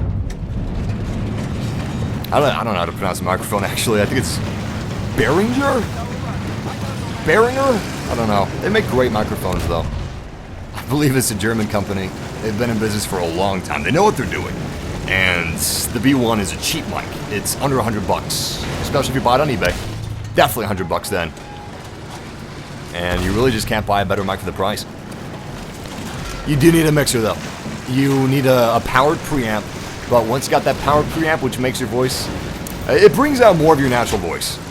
What you want with microphones is, you don't want a microphone that edits your voice, you don't want a microphone that alters your voice, you want a microphone that presents your voice as naturally as it possibly can get to your real-world, person-to-person speaking voice. And this company does a great job, so if you guys want a microphone, if you're looking for a mic, buy a Behringer microphone. Behringer. Behringer? Behringer? I don't speak that. I don't speak foreign microphone companies' languages. But I've got a lot of experience using it, and I can vouch for it, 100%. Is there supposed to be another anthology film? Yes. They have anthology films until 2020 or 2021. So basically, we're getting a Star Wars film every single year. Next year, we're getting Episode 8. Year after that, we're getting the Young Han Solo movie. And then a Boba Fett movie, and probably a Ben Kenobi movie. Taking place between the events of Episode 3 and Episode 4. With Ewan McGregor reprising his role as Obi-Wan. I'm really excited about that. But what I want, more than anything else, is an IG-88 anthology movie, like an IG-88's horror movie. Kind of like Predator, a little bit like, how did I put it? I guess a little bit like Friday the 13th, a little bit like Predator. I want it to be scary, maybe a little gory, not too gory, obviously. It would probably have to be an R-rated movie. Disney's never going to make an R-rated Star Wars, but I would be so happy if they did, and if it was appropriate. IG-88 is a legendary bounty hunter, a terrifying monstrosity. Yes!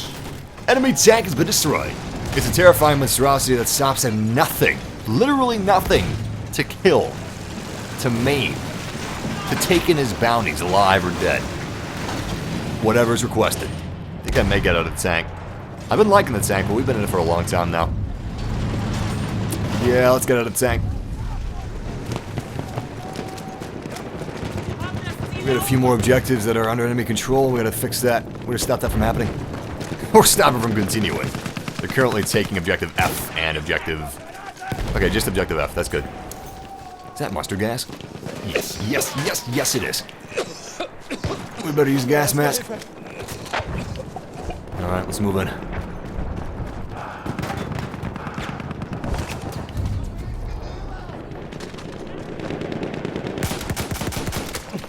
Grenade out. It's in the doorway. Hopefully they get snagged by it. No dice.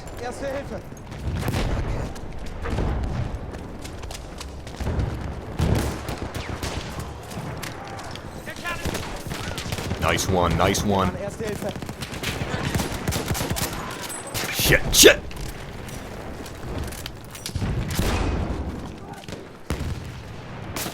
So these are my favorite battles right here. It's high noon. Kind of. More like it's high time for war. Oh my god, that's a tank! I realized at the last possible minute. And I was killed by a sniper. Wasn't even killed by the tank. My favorite types of battles are battles that take place in a street. And both sides are ducking out of an alleyway. I had a map. I can't remember what map it was, but it was in Battlefield 3. And guaranteed every match, you would have a battle that would take place in this alleyway. Or at least in this street. Between multiple alleyways. And you could use that alleyway for cover. You know, duck in and out of it. Obviously, the enemy would have their own cover to duck in and out of, but, it was intense. I kind of prefer close quarters combat and medium combat than long-range combat. Long-range combat's never really been my thing. I was more of a fan of long-range combat in Battlefield Vietnam than I was in any other Battlefield game. Sniping's just not my... It's not my thing. I think snipers are cool, but I don't really enjoy it. Sometimes I do. I shouldn't say that. I quite like sniping in Overwatch, but not in a game like Battlefield. I actually even liked sniping in Call of Duty World at War.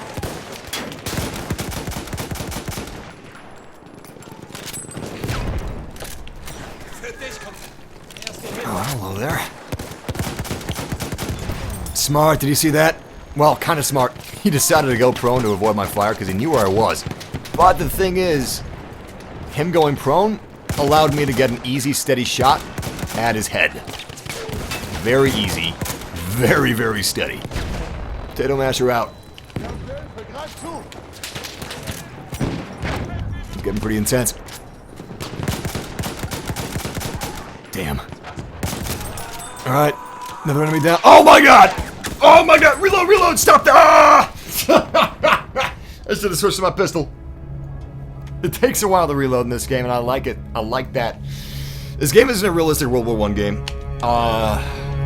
But it's still a fantastic game. There were a lot of complaints before this game had a beta. I think it was just after the... dangerous spawn point. I think it was just after the alpha, actually. But a lot of people were complaining that this game was not realistic to World War I at all. They were saying it's too fast, which it is, technically. It is too fast to be World War I. Reloads are a little slower than some games, which I like. Obviously, the real thing was a lot slower. But you can't have a fun game and complete realism. Some people may find the complete realism fun, but the overwhelming majority will not. So you gotta strike a nice balance. And that's not easy to do. They struck a very nice balance with what they had. People don't understand how difficult game development actually is. Game development is not an easy task. It's a hard job. It's a thankless job. All you got is people bitching at you and whining at you. And it's difficult to make a game that's actually going to be successful. Obviously, if it's a game like Battlefield, you know, it's already got an established name, so that's pretty much guaranteed to be a success. But think about where the next games like Battlefield are going to come from. Battlefield started from nothing. Call of Duty started from nothing. Those were, at one time, new franchises. Where are we going to get new franchises now? It's difficult. It's really difficult. Titanfall, I don't know if that's going to be a big franchise. Titanfall 2 is good. Titanfall 1 was pretty good, but just due to the fact that they didn't include a campaign in Titanfall 1, a campaign that most people probably wouldn't have finished, and most people probably wouldn't have played very much. Just due to that fact, there were a lot of news articles, a lot of buzzwordy articles that were made about Titanfall 1 that caused the sales to be diminished. Anyway, I'm gonna go back to reading the chat room, but just to remind you guys, we shouldn't be taking games for granted. It's easy to take games for granted. It's easy to take this entire industry for granted, but it's really pretty amazing that we have it. And it's pretty amazing that we get games that look as good as this.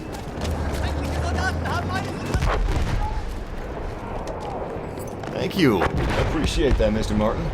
MassiveG, can you bring up the brightness just a bit? Sure. Give me a sec. This is a very dark map for me as well, though. So, don't get too worried if it's a little dark for you. But I am going to increase the brightness just a bit. Because I'm assuming that YouTube probably makes it a little darker than it should be. Let's go with 59. That should do it. And we'll increase our field of view. Oh, that's another great feature. Well, alright, let me decrease the field of view a little bit. A great feature that they added is the ability to adjust your field of view in a console game, which is kind of unheard of. And 70 is pretty good. I'd like 75, but obviously, the reason most games don't allow you to adjust your field of view is because the greater the field of view, the more demanding it is. And if you're developing on a console, you gotta fine-tune everything to be just right. Oh, come on! But yeah, everything to be just right in terms of being able to have a smooth 60 FPS experience and also the best graphics possible. And not all that is possible at the same time. So field of view makes that very, very complex. Alright, so far so good. Oh crap, reload, reload, reload. Reload! Forget it! Bail out! Oh my god, too many. Too many! That sky looks nice. What do you like better, Battlefront or Battlefield 1? That is so difficult to say, honestly. I don't really group them together. They're made by the same developer, same publisher, same engine, but to me, they're worlds apart, because Battlefront is obviously more arcadey. Battlefield obviously is less arcadey. There's a little more to... Okay, that's bullshit, because I was definitely shielded by that building. That's happened a few times in this live stream. We've had a few grenades actually go through walls and corners. So hopefully that's fixed. I don't remember that being in the beta, but for some reason it's here now. Holy crap, they found a way to fit the train in this map. And I really shouldn't have spawned on my squad mate. Huge mistake. Now, where are the rest of these guys? Street's clear. Street is not clear! Damn it, Fritz! Yo, you stepped right in front of my line of fire, man! Oh, it's a grenade! Good miss. Good miss. And that wasn't a good miss, that was a good hit. Massive. Can everybody play this? Unfortunately, not everybody can play this. Everybody with an Xbox and a PC can play it for $5, along with a bunch of other EA titles, because the way you play it is EA Access, which is Netflix for EA. You get unlimited access for a month to a bunch of EA games, and also a 10-hour trial of Battlefield 1. But PlayStation said that they were not going to allow EA access because literally they said that they would sell less copies of certain EA games. Which is a super nasty thing to do. Shame on you, Sony. Dirty pool, old man! They shouldn't have done that. I lost a lot of respect for them with that move. Not that Microsoft is a saint. No one is a saint. But still. It's a bad move, really bad move. Also, Xbox has made it so whenever you purchase an Xbox One game, that's an Xbox-funded game, like Quantum Break, Forza Horizons 3, any Forza game really. What else? Killer Instincts, and there's something else too. Oh, Gears of War. Whenever you buy something like that, you own it for PC and Xbox. You buy it once, you get it 2 different places. Oh, you guys are gonna like this. This is legendary and huge, and hopefully the future of gaming. So, Microsoft made it so you'd be able to buy Gears of War 4 on Xbox and get it on PC for free, right? Well, you can play on one profile on PC, and then you can have somebody else play on an Xbox on a different profile, and you can both play online at the same time with co-op. You can be in the same co-op match, PC and Xbox, one copy of the game, different profiles. That needs to be the future. That is amazing. Huge props to Microsoft for that. That's big. That's incredible. Also, Gears of War 4 is a hell of a lot of fun. I haven't streamed it. I don't know if I will stream it, but I'm definitely going to be playing it. I've already played a little bit of it, and I love it. It's a great game. For me, it's the best game since Gears 1. I didn't really play a lot of Gears 2 or Gears 3, but I was a big fan of Gears 1. And this has brought me back. I haven't even touched the multiplayer yet, I've just played the campaign. It's one of the best looking games on Xbox One. Have I said that already? I probably have. It's also a really good looking game on PC. Obviously! Is there somebody down the street? No, he's in the hallway. No, he's in a house. Okay. We got some people behind us as well. I'm gonna sneak up behind him. See if we can knife him. Damn it, car! Damn it! Oh, fuck you! Pardon my language. Oh, I hate you. Oh, you son of a bitch. Is he trying to block me so he gets the kill instead of me? I can't tell. I went too hard. I went too far in a few places. Where'd he go? He's up there. And now he's dead. Damn, I wanted that bayonet kill so bad.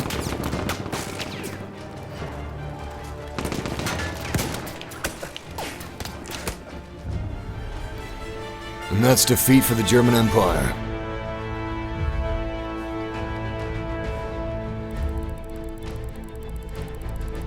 That's a pretty decent defeat, actually.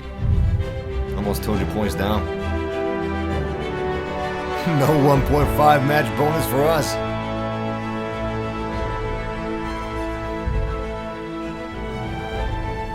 Adolf Hitler says, that's a mean word, Massive.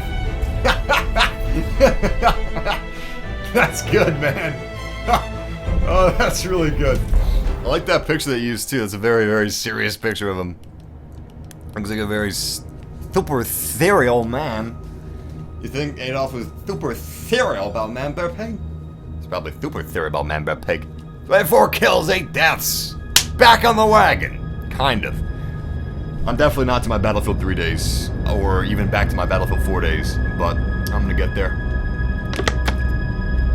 I'll get there. Excuse me while I eat a Cliff Bar. I'll try to be very quiet. If you're curious what flavor I'm eating, it's white chocolate macadamia nut. These things are expensive as all hell, but if you're gonna have an energy bar, it may as well be one that's good for you. Most energy bars are pure sugar. These aren't. They got sugar in them, but at least the ingredients are organic, and they're good ingredients, you know. Decent amount of protein. Not a lot of protein. There's about 9 grams in mine. They go up to 10 grams. I like them. I'm sure there's others out there that are technically better, but it works. If you find them on sale, buy them, keep them in your shelf, in your cupboard until you go on a hike. I don't believe Battlefield 1 is coming out for Xbox 360, no. I'm sorry. I think Xbox 360 and PS3 have now been phased out. Some games come out on those consoles, maybe Infinite Warfare is, but I don't believe that Battlefield 1 isn't, because Battlefront wasn't. Sorry about that, man. I wonder if Call of Duty Infinite Warfare is coming out on those. What is this? Foul Fortress? Yeah, looks like it. I'm left in the dust. No vehicles here for me. I gotta say, this is kind of early, but I don't like this map. It's very familiar to me. It's just like this one map in... oh, what's it called? It's the hotel map from Battlefield 4. I am horrible with names. I got a thing with names. I just can't remember names. It almost came to me, but it slipped. Yeah, I'm not gonna be able to think of it. Anyway. I don't like this map very much. Give me a ride, man. Please, please, please. Oh, thank you. Wait, wait, please. Yes!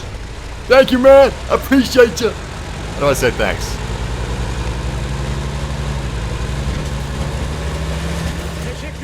Perfect. I'm sure it's a good map.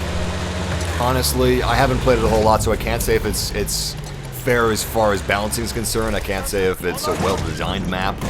I need some more playtime in it, but I don't like the style of it, personally. The last map, that's my favorite type of map. I guess you could say urban maps are my favorite types of maps, but I like a lot of non-urban maps as well.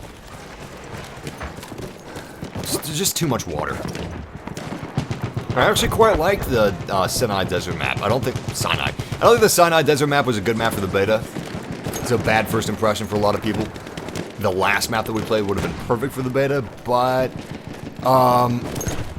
Sinai Desert was still like a really good map. It was a fun map, and I feel like it was really balanced. I don't know about this one.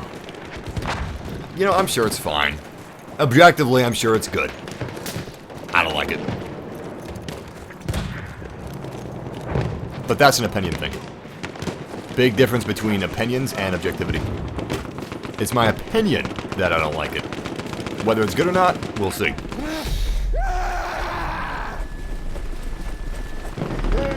Your ADS is faster without bayonet, just saying. Yeah, but then I wouldn't be able to get those sweet bayonet kills. It's really a gimmick, but I like it. It's fun.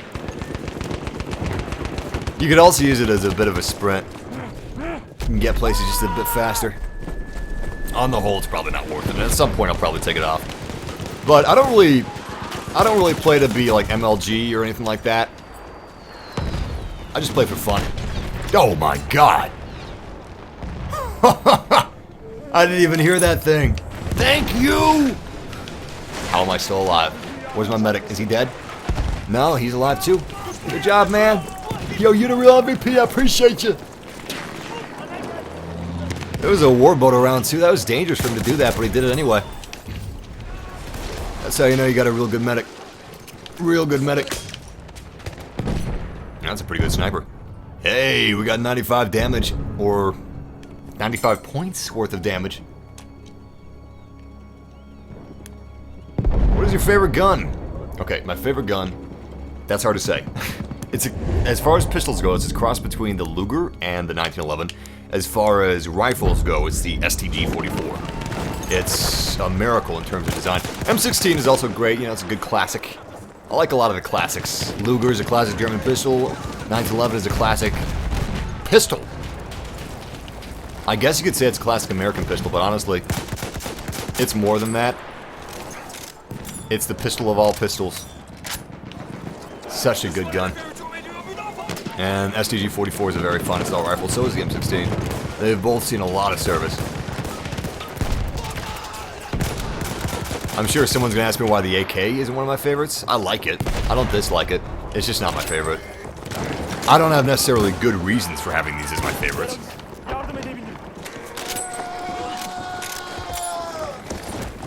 My favorites don't really have to do with like which one's the best or which one's objectively better. I like what I like.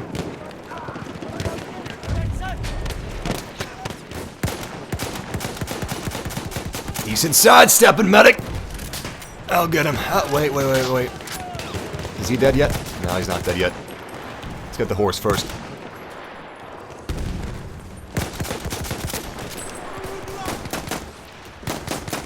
Damn. We keep hitting the horse instead of the officer. You don't want to hit the horse. You want to hit the officer. Horse is really difficult to kill. They got a lot of health. Hell, horses can take 3 direct hits from a tank before they die.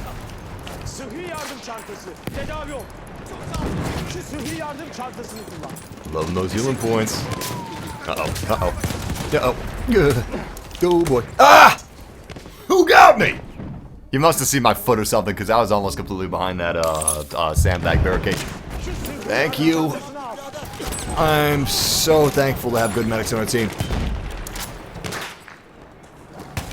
Back in the Battlefield 1 beta, nobody had good medics. They were so rare. Not anymore. Not anymore. I've actually had tons of good medics in this live stream, which is just so cool. See, that didn't kill me. That grenade played nice.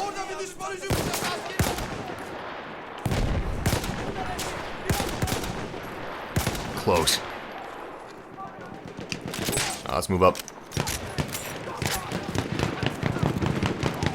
See if I can bayonet his butt. Oh boy. Oh boy. Yes! Woo! Big risk, but it paid off. Give me that health. I think I'm in danger right now. Yeah, that's a lot of bullets. Oh, there he is. Damn it. Damn it. Reload, please, please, please, reload. Ah, he's already dead. You can take the horse. It's your kill. Oh crap, he doesn't have much health. Yo man, stay. I'll heal you up. No, I'm just giving you health, man. It's yours. It's yours. Oh crap. Warboat! We got a warboat behind us and bomber in front of us. Oh shit. Guys, I don't know what that is. I'm sure the chat room's gonna tell me. I haven't read a lot of interviews with Battlefield 1. Sometimes I like things to be a surprise, sometimes I just do as much research as possible. With Star Wars, I do as much research as possible. With Battlefield, I just let it surprise me. Like this Dreadnought. What the heck is that, man? I'm guessing it's the armored train of this map. Instead of on rails, it's in the water. That's a scary thought. Something really terrifying about battleships. I'm super psyched about having Pacific-like maps in Battlefield 1, where we have different battleships, different carriers, and a bunch of planes over the water.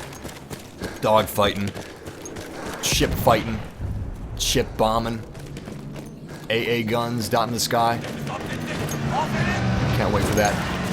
Yo, yo, yo, can I get a pickup? I'm too late, aren't I? Yep, I'm too late.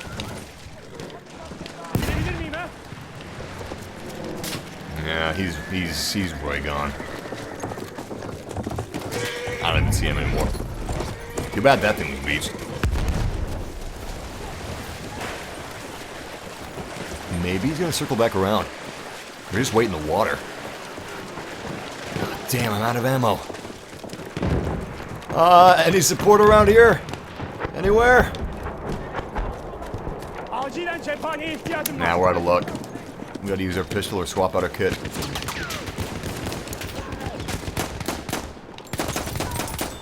Alright, let's swap out that kit. Yaralarını tedavi edebilirim. Not what I had in mind, but we did technically swap out the kit. We're now cavalry. Oh god, where's my sword? It's not switching. There it is. Okay, it switched. We're good. Where's that hostile? Probably inside of the building, isn't it? Please show the dreadnought. Your wish is my command. As soon as we capture Objective C, we'll go to the beach. Have a nice day in the sun. Oh. Run! Where is this guy? There he is.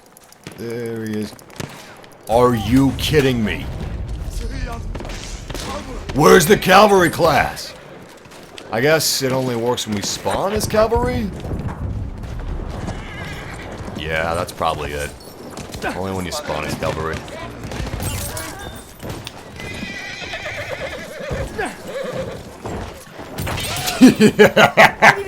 Woo! That is fun. Alright, let's go check out those dreadnoughts.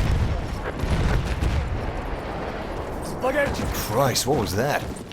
Oh my god, is that it? I can't tell, and I'm probably about to drown my horse. Aferin beygirime.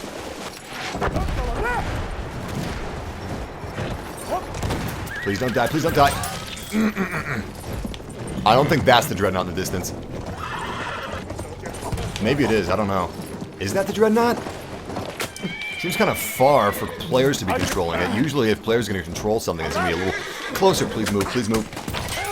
Okay, get off. Medpack, grenade! Should have stayed on the horse. That is majestic and also creepy. Wait, is that my horse, or is the other one my horse? Maybe that was just the visage of my horse, what my horse aspires to be.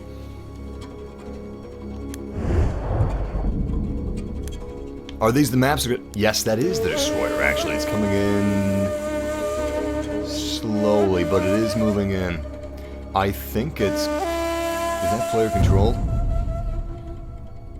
By the way it's moving, it's almost a little twitchy. I think it's player controlled. I can't get on it, though, because... Yes! Anyway, I can't get on it because I'm not part of the enemy team. Enemy team only can control it. Obviously. Just like the tank train. Armored train. What I'd really like is to be put in one of those maps that has airplanes and zeppelins. I believe that map is inside of the Early Access Edition. 90% positive, actually. But I can't play it. Because Xbox One is speed of poop! Holy crap! I have no idea how many guns are on that thing, but I'm gonna make a mental note to be way more careful in the future. I was gonna see if I could go around to the other side of B. Holy crap, it's coming close. At least we have ammo now. Let's get a better look at that destroyer. You're definitely not gonna be able to get up close to it. I wanted to get a better look at it for you guys, but it's not gonna happen. If I had a sniper rifle, maybe we could, but I don't.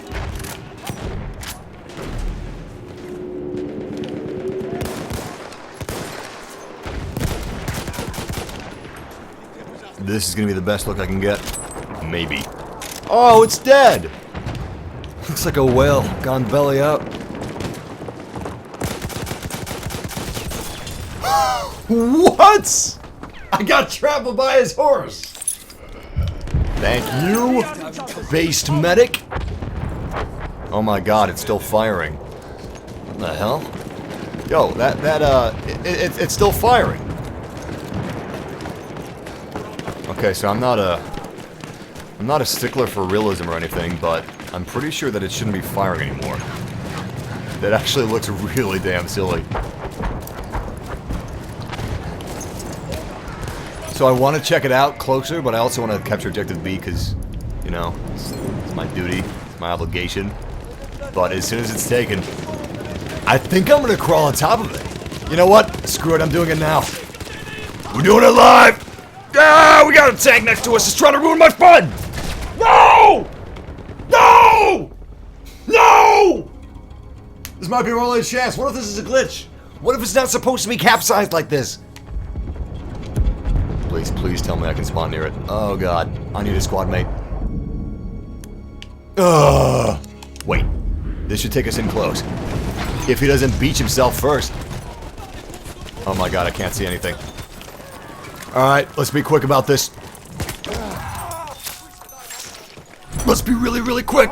And also kind of careful, but you know, just mainly quick. I'm gonna cross my fingers they don't kill me. Maybe that'll be enough. Oh, come on!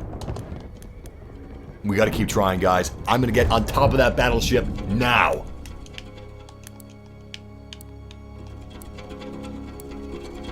Luckily, my squad mate's right next to it. Alright, here we go. Yes!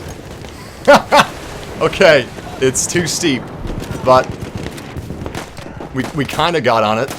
Sort of. Wait. Oh, yes! Oh, yes! Oh, yes! Woo! Nice! That's what I'm talking about. Damn, this thing's big. They made things big back in WW1. Alright, this is seriously cool. I still don't know if this is a glitch or not. I'm pretty sure we're not supposed to be able to do this. I mean, it's still not dead. It's still firing. This tells me that this has to be player controlled. If this was on rails, this wouldn't have happened. In fact, this is kind of the argument against player-controlled vehicles, because when you got players involved, this is what happens. Alright, let's get off this thing. Actually, let's see how far we can go. Oh! Just missed it. Uh-oh, we're stuck. Wait, no we're not, no we're not. Alright, just climb up. Come on, baby, just climb up. Get to the top of the ship. We're almost there. Just a little more. Oh, damn. Top of the ship! Top! Go! Go! Go! You know what? That hitbox may be a lot bigger than I think. Just try to go this way. Don't fall down. Ah! Oh, well. Let's help our team members out. Still, that was pretty sweet. I'm glad that we didn't give up. We died like 5 times, including this one if we're about to die. Okay, we died like 4 times. 5 times now. We died like 5 times just to get on top of that damn thing, but it was totally worth it. That was sick.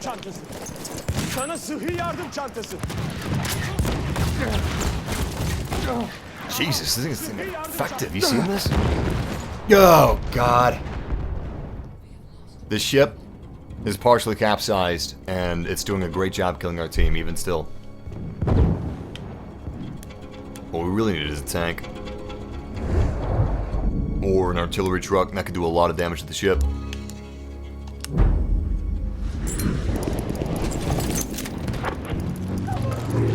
Wait, seriously? Ah! Somebody said, get out there, or the ship's gonna drag you down.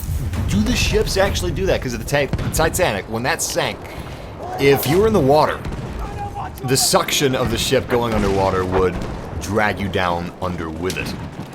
Obviously, that battleship, well, no, it's beached, never mind.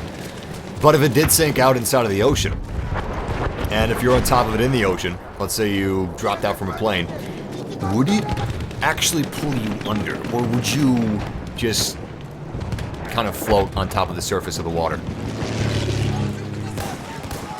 That sounds like a useless question, but at some point, I guarantee you it's going to come in handy.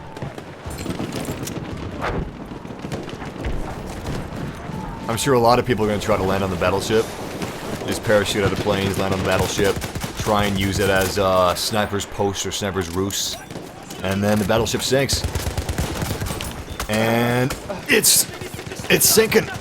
What are you going to do? You're going to get off? You're going to stay on? Is it going to drag you down underwater, or are you just going to have to swim quite a while to shore? Please go prone. Please go prone. Thank you, thank you, thank you. Ugh.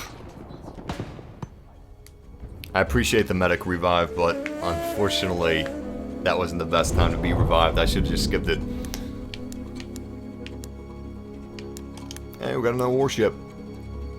What's this thing actually called? It's called a... I don't know. Looks pretty nice. This time around, we can go wherever we wish, because the battleship, it's not going to be able to hit us. Here we go to the left. Still, I'm going to go to the right. No, I'm going to go to the left, actually. It's a little dangerous to go to the right, because he could still hit us from here. But we need some support at Objective C. And Objective A. Objective B is really the only one we'd be able to reach if we went to the left. So this is pretty much our only option.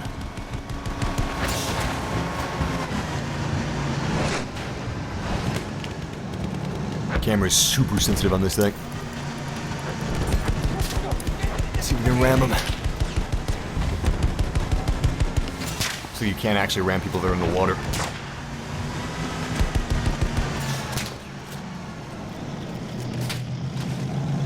I have no idea what kind of weapons are on this thing. Looks like I'm the only person in. Down to 42% armor. Not sure what hit us. But I'm gonna go to one of the gunnery positions. Oh, okay. So it looks like... Oh, I have missiles. How do I fire these missiles? First time I'm... Oh my god! First time I'm using this thing. Let's try that again. Holy crap. And I'm dead. You know what they should have? They should have some sort of I don't know, a practice for all the vehicles. Star Wars Battlefront had a great system. Their system was... Wait, no. Light tank, light tank. Please give me the light tank. Yes! Star Wars Battlefront system was, they had a bunch of arcade games. Like, you had a speeder bike challenge, which trained you how to use a speeder bike, and you could get as comfortable as you needed to be. It's the only way... It doesn't really take a lot of... I mean, yes, it does take some skill, but honestly, it's just practice. If you put enough hours into something, you'll be just fine, or even quite good. But you need to have, beyond the shadow of a doubt, complete control and complete knowledge over whatever you're using. Otherwise, you're going to doubt yourself, you're not going to be able to have the reflexes you need, yada yada yada, blah blah blah. So they need some sort of a mini-game arcade system. Holy shit. My god. Destroyer's down. For good this time. If they had that system in this game for planes, for tanks, for these ships, for the armored train, like a wave-based survival, that would be huge. I'm actually kind of surprised that they don't have something like that. Battlefield 4 has something like that. Maybe the full version of this game will have something like that, but I'm not positive on it. I haven't really heard a lot about it.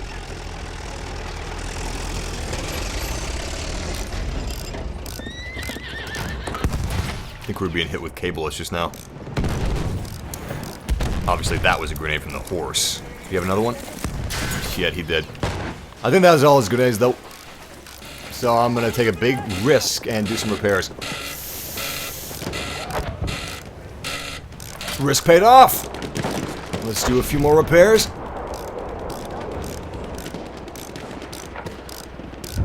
Nice. We're good. Alright. Let's go after Objective Apples. Wait, that's an enemy tank. Close. If he didn't back up, we would have hit him. Alright, good disable. Come on, come on, come on, come on. Damn! We missed the kill. Technically, I was stealing somebody else's kill, though, because I didn't start shooting at him, so I kind of deserve that.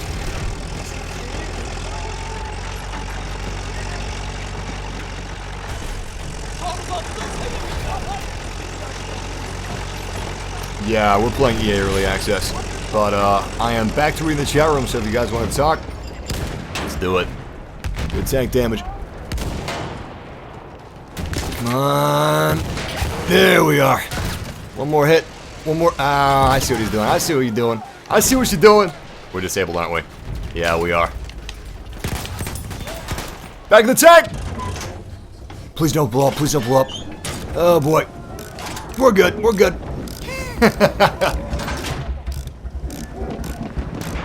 Your special friend. Oh, this is awkward. This is always awkward. Okay, so I guess you're new here, but I got over 1,000 videos on this channel, all of them live. I guess you didn't see that. Is there still a video count on every page of every video for every channel? Maybe you didn't see that either. Anyway, I'm sorry, man, but you're incorrect on that. It kind of reminds me of when people can just like Google something like, oh boy, what's a big one? Really, any problem you're having can be Googled. Like, my laptop won't turn on. Google it. Google your model. There you go. You got your answer. I think the internet has actually made people more lazy, even though information is the tip of our fingers. Especially old people. They're big. I don't know how old that guy was, but old people are big proponents of this. They'll call you up, ask you, hey, listen, my computer's browser no longer has the same homepage. How do I fix this? Man, you could have Googled that and fixed it in 2 minutes yourself. 2 minutes. Yep. We don't use it. We don't use our eyes. We don't look at things. We don't really listen to things. I don't know. It's really crazy. Crazy world that we live in. Anyway, let's see how we did. Hey, look at that. Thought I did way worse than that. Did pretty good. We got 18 kills, 8 deaths, but more importantly, we played our class. And we supported our team. That's what's most important. Kills, deaths, don't really matter. Supporting your team, playing the objective, that's what matters. Joe Baker, we're playing via EA Access. It's only on Xbox One and PC, so if you have a PS4, you're not going to be able to play this game until the 18th. Give me some food, Massive. Give me that granola bar. Hey, I would, man. I would. I mean, I couldn't give everybody in the chat room a granola bar. I don't have that many. I have 5 left, but hell, I'd give you one if I could. But I can't. I get to be selfish without being guilty. If you're in the room right now, I was like, nah, man, this is macadamia, not white chocolate. You think I'm gonna give me a granola bar? Get the hell out of here. Hell, maybe that's what I would say if you were in the room right now. You don't know.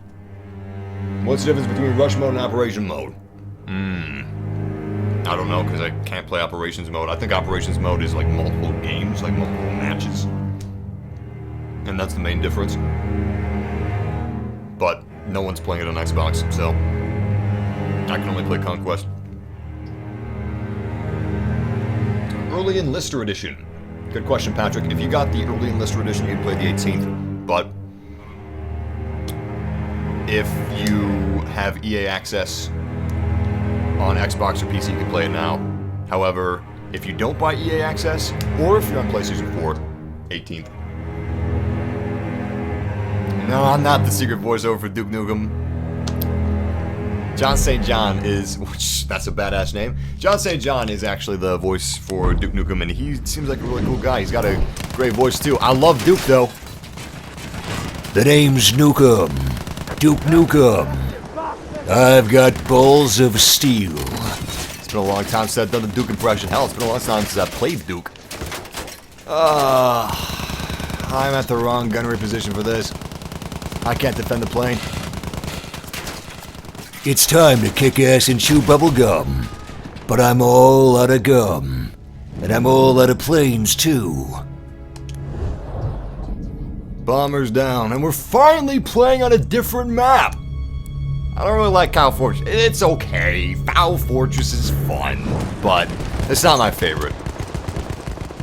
I'm interested to see what this one's gonna be like. Now this is beautiful. I believe this is the map with the Zeppelin. What the heck's happening over here? But there's a sinkhole. Oh. This is actually a variation on the map that we were playing in the campaign yesterday. Is that a friend or foe up there? We'll test. Nobody. What a twist.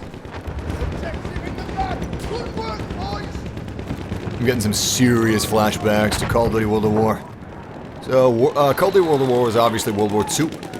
Over there, an enemy tank. And villages in World War I and World War II were kind of similar, depending what country you were in. So, this is very familiar to me because we had a lot of maps in World at War that looked just like this. Same fencing, same buildings, same scenery in terms of greenery. Obviously, this looks a lot better because it's 2016! Who's shooting me? Who's shooting me? Is it tank? Is it tank? Go, go, go, go! Oh, that was a close one. We're not out of the woods yet. Holy shit! That's a big tank! And an enemy that came up right behind me. I was going to turn around. The tank distracted me a little bit. Turns out the tank wasn't even looking in my direction. They were attacking something else. Hey, we have tanks ourselves. Awesome. And we have planes, but I'm going to go for a tank. Light tanks are my favorite tanks. If you got a squad, you're going to want the heavy tank or maybe even the land ship. But if you're just one person, lone wolfing, you can't beat this. It's fantastic. Artillery truck is also stupendous. It's got great range. You can basically fire it like it's a tank, you just can't move while you're firing. That's really the only difference. It's not like the Battlefield 4 artillery truck. It really is just a stationary tank. Deals a lot of damage. I think it's better against infantry than tanks are. Makes sense that it would be, seeing as it's already... Could you show us sniper customization? Sure. Actually haven't even been showing you guys the different class. We've just been sticking with medic. Although I kind of already covered that in the Battlefield 1 beta. I think that the Battlefield 1 beta had all the early level weapons. Maybe they took some of the early level weapons out and kind of picked and choose, but we'll go over that again. Holy crap, look at all those shells. That's insane. That is insane. Those shells are, of course, arty shells, which means they've fired a hell of a lot of artillery. Alright, weak points of tanks are at the rear.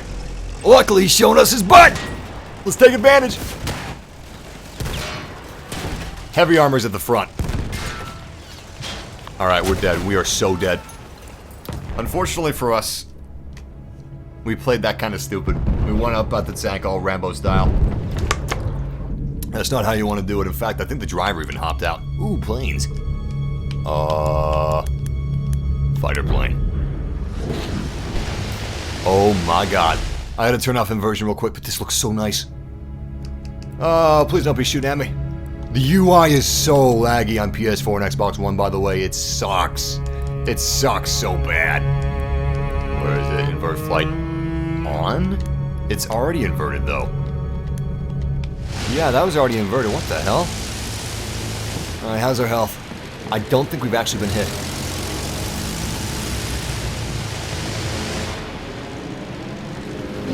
Hostile plane spotted. Good hits, good hits. Not enough. The stick controls on planes are really weird. I wish that they had, like, Battlefield 3 plane options or plane controls. That would be so nice. But they don't. They change them every year. They seem to get worse and worse. They say that they're getting more casual. That's what they're trying to do. DICE is trying to make the plane controls more casual. They're trying to make the tank controls more casual, all that stuff. But I think it's harder, honestly. I think it was easier back in Battlefield 3 and more intuitive back in Battlefield 3. Pushing forward on a stick to make your vehicle go just doesn't make sense. It should be the trigger. It's the trigger in racing games. Why would it be the stick in Battlefield? That's so weird, man.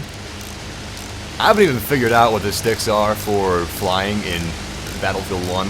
I fixed it back in the beta, but obviously it didn't remember my settings. Okay. We're all healed up. And by some sort of miracle, we can actually heal ourselves mid-air.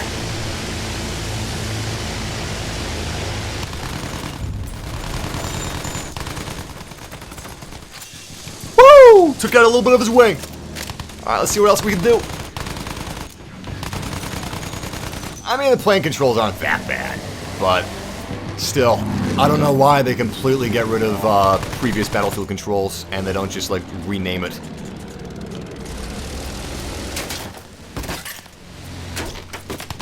So counterintuitive. Alright, good hits, good hits, good hits. There he is. He's trying to escape us. Unfortunately, he has a rear gunner, which just took me out. Dealt some okay damage, but... we should have backed off and healed up. Hey. Gunnery seat's open. Looks like a bomber to me. Oh, is he about to... He's crashing, isn't he? No, he just filled up. Alright, so... let's take a look at some of the guns we got here for sniper class.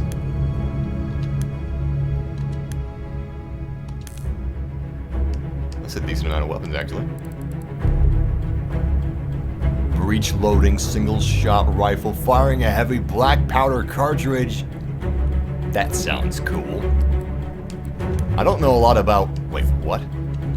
That's weird. Anyway, I don't know a lot about World War I sniper rifles, but here they are. A lot of these are variations, which are different from each other, true. But honestly, I don't think we need a million guns. And there weren't even that many guns back then. So it makes sense there wouldn't be a ton of options. But there are so many different guns in Battlefield 4. Which is how all those channels are able to come about. Like, this gun has such and such a stat, this gun has 0.5, such and such a stat, this gun has minus 0.2, such and such a stat compared to the 0.1 plus stat with a 0.6 minus in accuracy. Because there was a million guns. It was super confusing for a lot of people. But in reality, they're mostly similar. I think I might buy this. Maybe not. Thinking about what gun I want to buy. I mean, it's a good all-arounder. Hipfire sucks. Let's give it a shot. See how we like it. But, less is more in this case. I feel that they're working on balancing a little harder than they did with Battlefield 4 in terms of, you just don't need that many guns. Just have a few guns. Make them really good guns. That's it. That's all you need. Alright, I'm actually going to lower the field of view because Xbox One isn't handling this too well. I'm sure on release it'll be fine, but let's go ahead and lower that to 65? 66. Please don't kill me. Oh, damn it.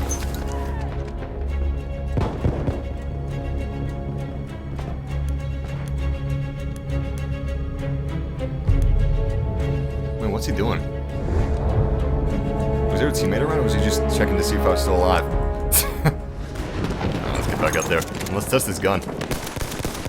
I like that. There's like no recoil on this thing, and it's got better damage than our last gun, too. It's like Christmas.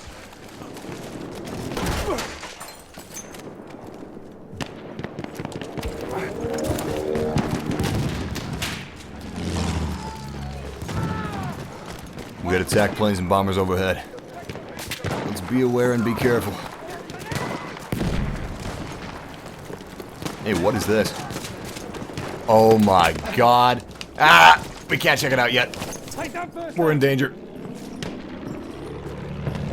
Anyway, did you see that motorcycle? Damn, that looked awesome!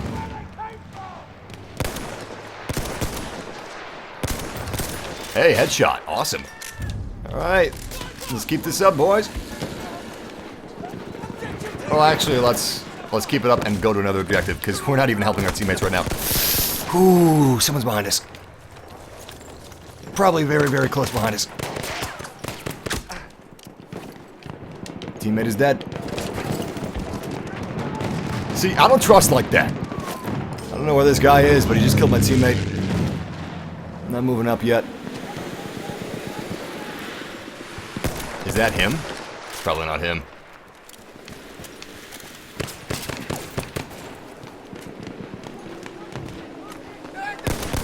Regardless, we did give our position away. So let's be a little careful. Ooh! Oh! What? What? Good escape. Good escape. Alright, he's gonna be hot on our butt. Let's just figure out where. Left, right, forward. I just heard a German voice. There he is. Enemy down. Awesome.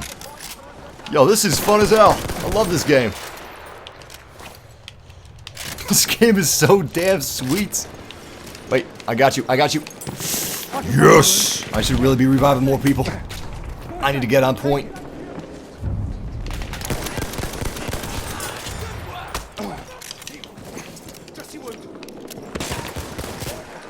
I see him. I see him. Ugh. We need to be a little more conservative with our ammunition. Pace our shots a little bit more. That's a great quote. Since you gave your position away, you shall now steal his. I love it. That's clever. We kind of did steal his. We were like, assuming direct control. Alright, if we go to D, I'm going to C. If we go to D, I mean, if we go to E, I'm going to C. D, B. Maybe A, B would be better. Let's go with EC. And then I have a feeling that D is probably going to be lost by that point or under enemy attack.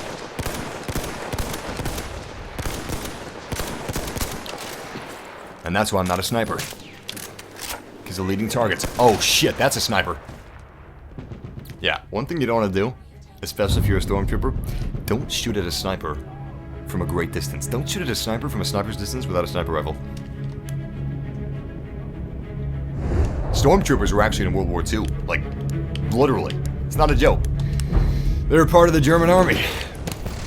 I think that's where George Lucas got the idea to call them stormtroopers. Oh crap, I could have hit that bomber. Maybe I still can. Oh, that was a close one. Damn.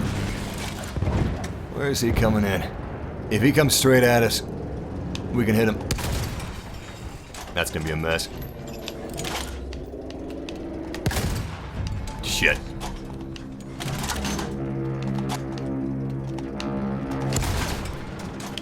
Close, but no cigar. Wait, what are we in? Oh, we're driving backwards. That explains a lot. Holy shit, that's a lot of bombs! Oh my god! Alright, I have a feeling he's gonna go for another attacking run. This time we'll be ready. And that is the Zeppelin. We're in a tank, so we can hit it pretty well. I'm assuming. Maybe it's too high up for us to hit. If we got an attack plane, we could definitely hit it. So planes are obviously your worst enemy. I'm now at the wrong angle to actually hit him. Planes can definitely take tanks down. No sweat. Crap. Let's stop hitting planes. Let's stop trying to make that happen. It's not gonna happen. And I can't hit that Zeppelin. No chance. He's too high. I can't aim like that. You know what would be horrifying? If you're actually a soldier in World War I. You don't know that there's a Zeppelin around. You don't hear it. You don't see it. You just see an enormous shadow. It doesn't quite look like a cloud. You look up. And you see, well, that.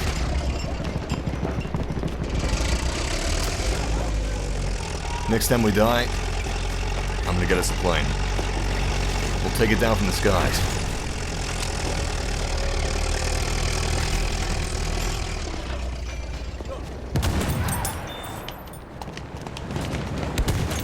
Yes! I love tanks! Still. There's a lot of hostiles around, so let's get the hell out of here. It's too dangerous. Okay, time for repairs. Jesus. Time to run! There was no escape. There was too many. Honestly, I got a few good kills, but if I would have just gotten the hell out of there before I got like the 3rd kill or the 4th kill, I think we would have lived. They all had grenades, anti-tank grenades, but they didn't have anti-tank rockets, so they didn't have range on me. I had range on them, I just didn't use it. And we don't have any planes. It's too bad. Let's back up objective A. Ooh, looks like you need some backup. Yo, take your health, man. Oh, you're a pilot. You're a pilot and you're doing all this. This guy's my new hero. If we're on the German side, I think maybe he's the Red Baron. Alright, objective's ours. We're loving that Zeppelin. Reminds me of Kudov's. Kudov reporting. Bearing set. Helium mix optimal. Thrusters engaged. Red Alert 2, baby! You guys didn't recognize that? That's not gonna hit it, is it? Oh my goodness. Hey, look at that! Wish there was an AA cannon instead, but it'll do. I'm probably doing diddly, aren't I? Like, no damage whatsoever. I mean, I'm not hitting vital systems, you know? I'm just shooting the balloon or whatever that is.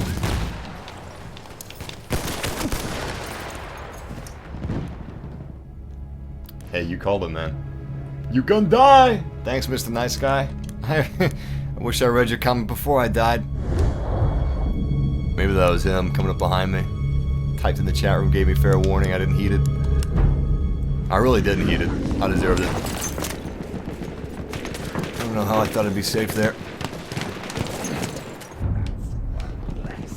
Who's that sniper? He was right there. I'm gonna assume he's gone and it's safe to move up. This Abbey is where we saw the plethora of hostile targets earlier. I don't know if it's still spawn base HQ, but I'm gonna treat it like it is.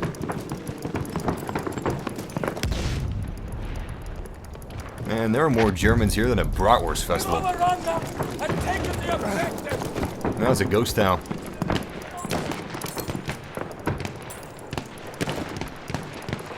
If only this is what Hitler's rallies looked like. Alright, B's almost ours.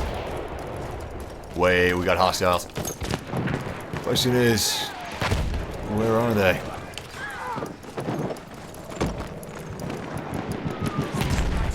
My teammate over here just died, but I don't know what killed him. For some reason, I don't think it was infantry.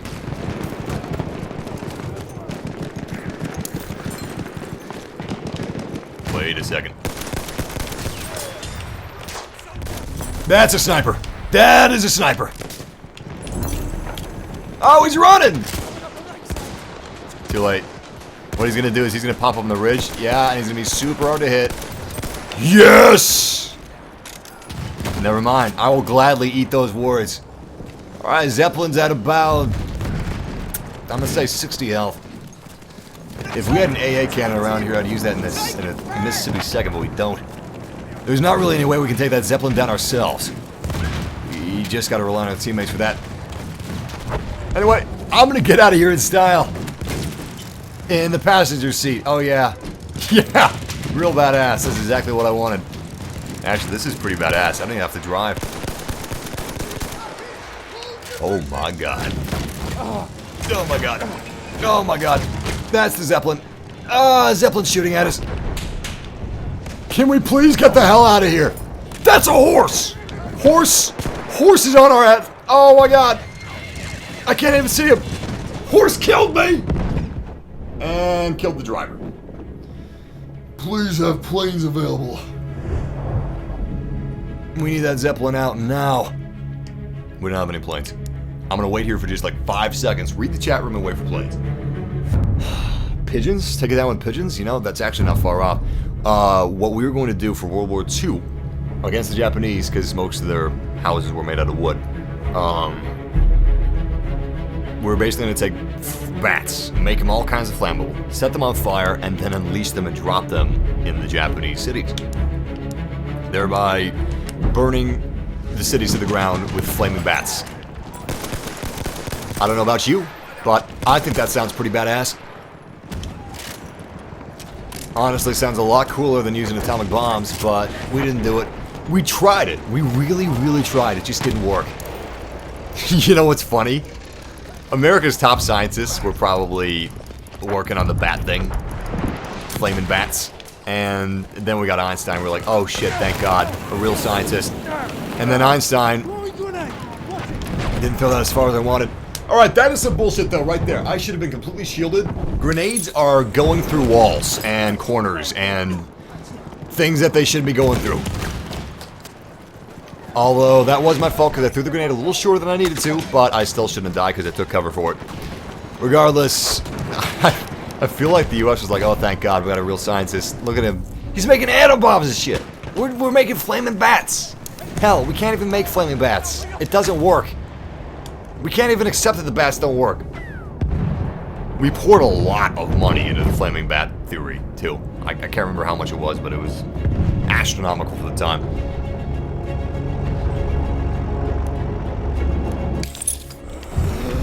Do you have the deluxe version? Not on Xbox. I'm gonna be buying that on PS4. So the thing... Oh my God. Ooh, ah! The Bratwurst Festival's back in town. Fritz and Hans are all over the place. Fritz, Hans, Gretel, maybe? How did you get Xbox from Gretel? Anyway, I've seen some people using the Lawrence of Arabia pack. I think I've seen people using deluxe weapons, but I'm not gonna buy it on Xbox, so I can't use any of that on Xbox. Yeah.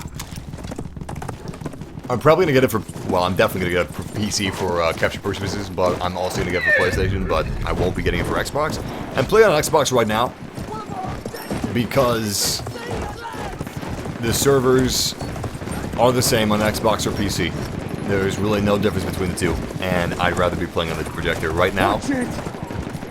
If you guys are part of our fam, if you've been subscribed for a while, you probably know exactly how I'm playing, but if you're new... Oh, this is bad.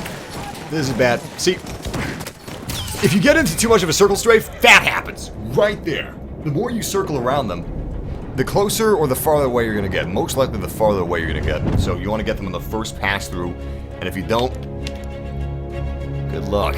You're probably done for. Oh, a plane just spawned. Can I kill myself and go back? Good to see you. It's probably gone now. Yeah, someone just used it. Shit. Anyway. Xbox version looks really, really good. I'm playing on 120 inch screen. I'm actually surprised at how good it looks.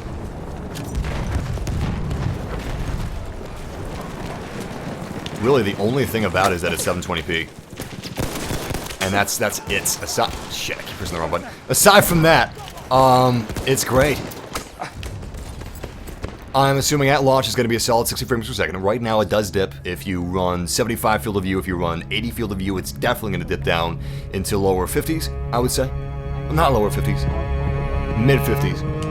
Doesn't seem to go lower than mid 50s. Unless, like, it's a complete anomaly. I'm sure it's happened to somebody, but it's not common. Let's wait just a second or two for a plane. You can also customize your tanks and planes. This is the early access copy, so I don't know if we can customize them to a great extent. I could check it out, but we might miss the plane. Customize horses? Don't know. Maybe. There's a Lawrence of Arabia pack. Lawrence of Arabia was big with horses, so it should have some customization there. I'm not seeing a plane spawning anytime soon. But it's going to be worth it, so I'm going to wait anyway.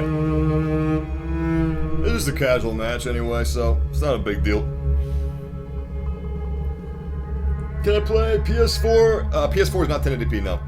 PS4 is 900p. Xbox One is 720p. Anyway, going back to the other question, can I play PS4 with you? Definitely.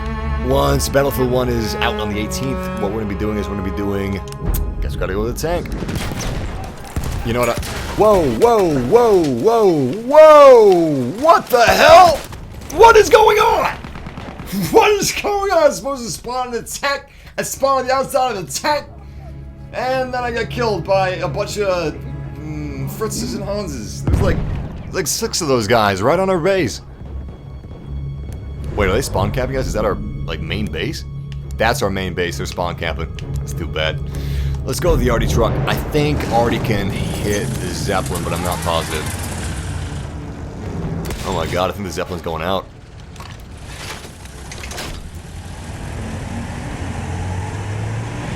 Zeppelin is going down. Oh, the humanity. Look at that. Step on it, driver. I want a first row seat of this. Holy crap.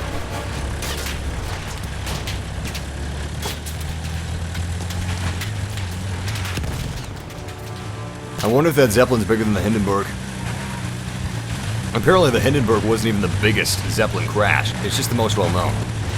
I think there have been worse crashes in history of Zeppelins than the Hindenburg. I don't know about fatalities, but there's definitely been worse. Unfortunately, there's no wreckage that remains for the Zeppelin because it's not on rails, you know? And it can land anywhere.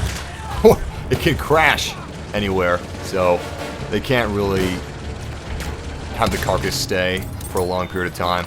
It's got to disappear like immediately. Because what if it landed over an objective, you know? That would be a big problem. Big problem. Well, this game is about to end. Yes! You see how good this Artie is? I think the Artie may be one of the best anti-infantry vehicles, if not the best. That was a good match. Close match, too.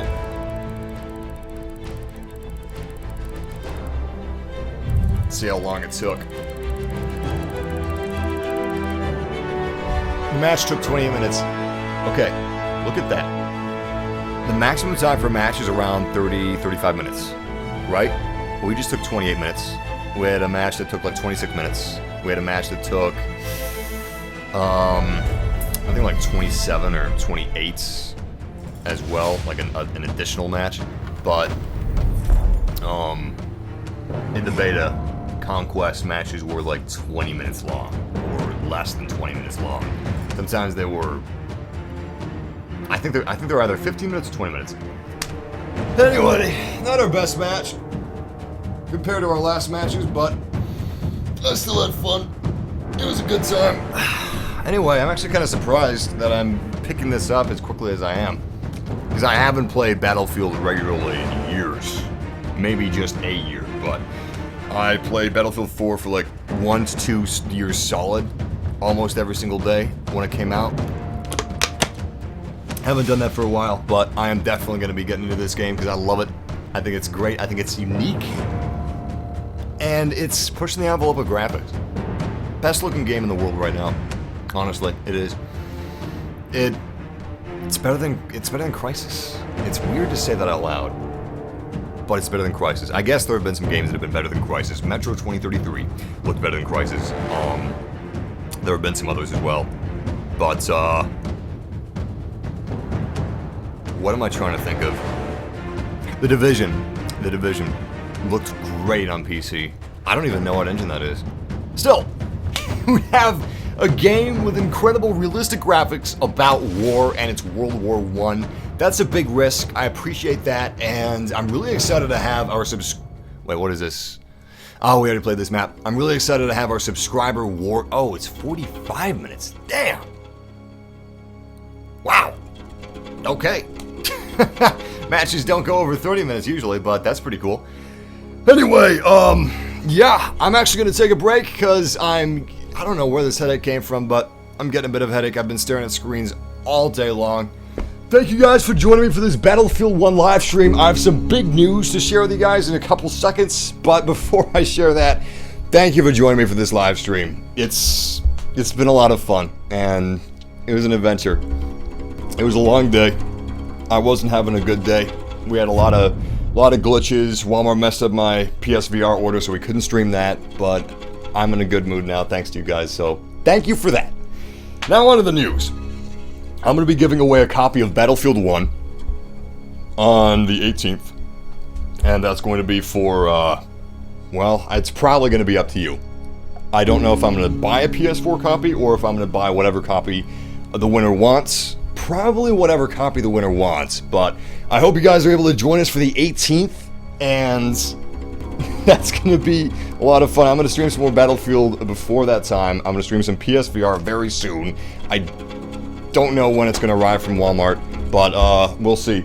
Regardless, I'd like to thank you guys personally for joining in on this live stream with me.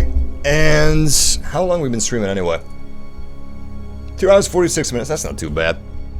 But I'd like to thank you guys personally for joining me in this live stream by shouting you out. And if you're new to the fam, if you just subscribed, let me know. And I'll do a special shout out for you. But on that note, I have a request from everyone in the chat room, everyone watching.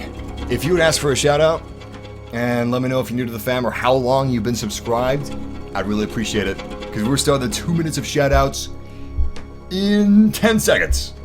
Alright? If you guys want to see more Battlefield 1, if you want to see more live streams, subscribe and join our massive fam because we live stream almost every single day. We got all kinds of live streams, all kinds of video games, all kinds of news videos, and it's a variety of gaming content. And we'll probably be streaming tomorrow. We usually stream around 2 to 3 to 4 p.m. Eastern Standard Time, depending if it's a weekend or a weekday. But, shout out starting now. Shout out to Drama Drew. His birthday is on the 18th. That's a coincidence. Maybe he'll win the giveaway, man. Shout out to 416 Gamer. Shout out to We're All Soldiers Now.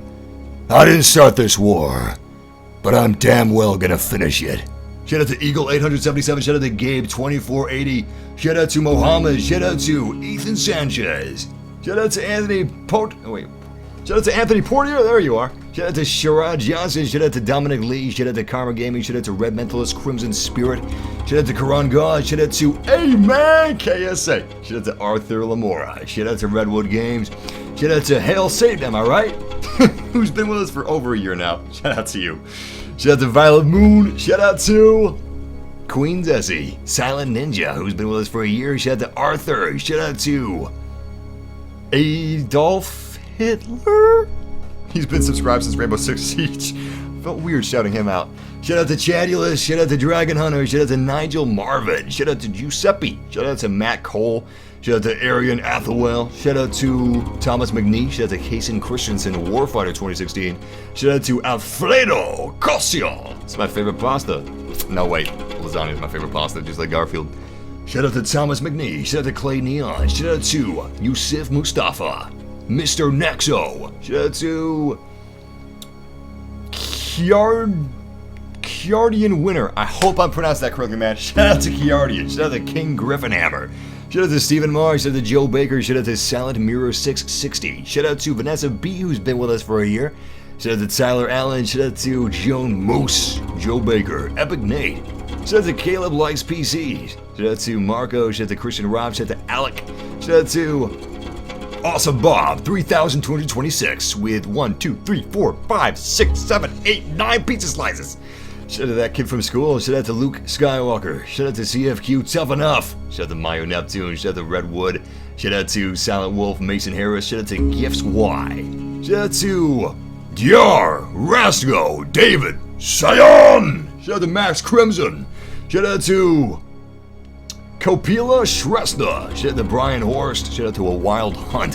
Shout out to Colin. Shout out to Grant Bronco. Shout out to RG Jabberwocky. Shout out to Hugs for Drugs 420. Shout out to Mayo Neptune. Blue 40. Liam Shortell, who's been watching since Battlefront. Shout out to Speed Racer. Shout out to, oh wow, it's a giraffe. Shout out to Fort Polk, U.S. Army. A very special shout out thanks to Organic Chemistry 2. Shout out to Mr. Bedshitter, who's a new part of our massive fan. Shout out to Ethan Baca. Shout out to Majestic Eagle. Shout out to Arctic Wolf 71. Shout out to Dintra Raves, Cameron Gadd. Shout out to Matthew Torres. Shout out to El Trollo. Shout out to Cool Driver 23, Lyndon Ford. And shout out to Caden Gold, who's sort of new. Shout out to Yusuf Mustafa, who's new to the chats. Shout out to Zachary Hurd, who's new to the fam. It sounded like Jeff just opened my door. Shout out to 6 of 1, who's also a new sub. Shout out to Dragon Hunter and Legend Never Dies Gangsta. Shout out to Open Your Eyes, humanity.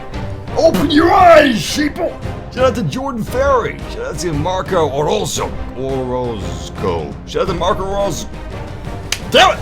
Third time's the charm. Let me try it again. Shout out to Marco Orozco. I did it. Shout out to, I think I did it. Maybe I didn't. Shout out to Economy75. Peace Among Worlds. Economy75. Wait. Not Peace Among Worlds. He did the Spock sign. I did the Rick and Morty thing. Oh my god, that was such a huge insult. I'm so sorry. Shout out to Vulgar Bastard, Weedy Butt Gaming, Alpha Leader 42, and I just realized that we've been doing shoutouts for way more than 2 minutes. We got 1 minute left because I paused the timer. 1 minute starting now. Shout out to Rex Smith. Shout out to Brandon Vela. Shout out to Ricky62. Shout out to Game Tester, King K, Naomi Phoenix, Hershey Lollipop. Shout out to Joshua Craggy. Shout out to Fat Man 8996, Jeffrey Wilson, the Beast 240. Shout out to Marcos Medina. Shout out to Farringtons. Shout out to Snow Wolf Sniper Airsoft. And Supersonic 123 Iraq Tacoma Life. Tacoma Life. Shit. Shout out to Iraq Tacoma Life. Shout out to Jaden Sorensen. Shout out to Christian Rob. Shout out to Joshua Anthony, who's been with us since BF4. Old school, I like that. Shout out to Kiwi Cake. Shout out to Steven Landry. Cool Driver. The White Fox. Shout out to Cruise Cops. Shout out to Top Dog 17. Shout out to Taylor Hercules. Shout out to Ethan C. Shout out to Shane Westy. Shout out to Logan Kipfler. Shout out to Virgin Retard who subscribed today. Shout out to Yusef Zine. And that... Can you hear that? The music's a little low. Let me fix that. That's better. 5 more shout outs. Shout out to Johnny Fowl. Shout out to Grostada Gaming. Shout out to the Blackfish. Shout out to Godzilla 251. And shout out to Knaves G. Once again, YouTube fam, thank you for joining me for this Battlefield 1 live stream adventure. It's been cool. It's been fun. We had some glitches. We had a few warm-up matches, but we had some damn fine matches as well. And some really fine-looking maps, too. So, thanks, guys. I appreciate you, I love you, and I'm looking forward to our next adventure, which is probably going to be PSVR. Maybe tomorrow. I got a pounding headache right now, so we'll see if it stays. We'll see if it's a 2-day headache. If it is, FML. Regardless, until tomorrow or next time, game massively. Take care, guys. Good luck on the battlefield. Also, a special Star Wars video. It's the newest video on my channel aside from this one, so if you guys do me a favor, check it out. It's about the latest Rogue One trailer, the final trailer of Rogue One. It's a breakdown and analysis, and I'm pretty sure I got everything as far as hidden stuff and Easter eggs. But until then, take care, guys. See you soon.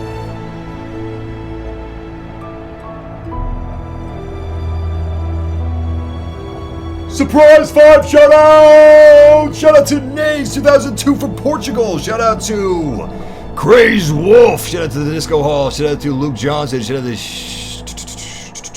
28. And shout out to, let's see, who did I not get? Susan L. There we go. Take care, guys.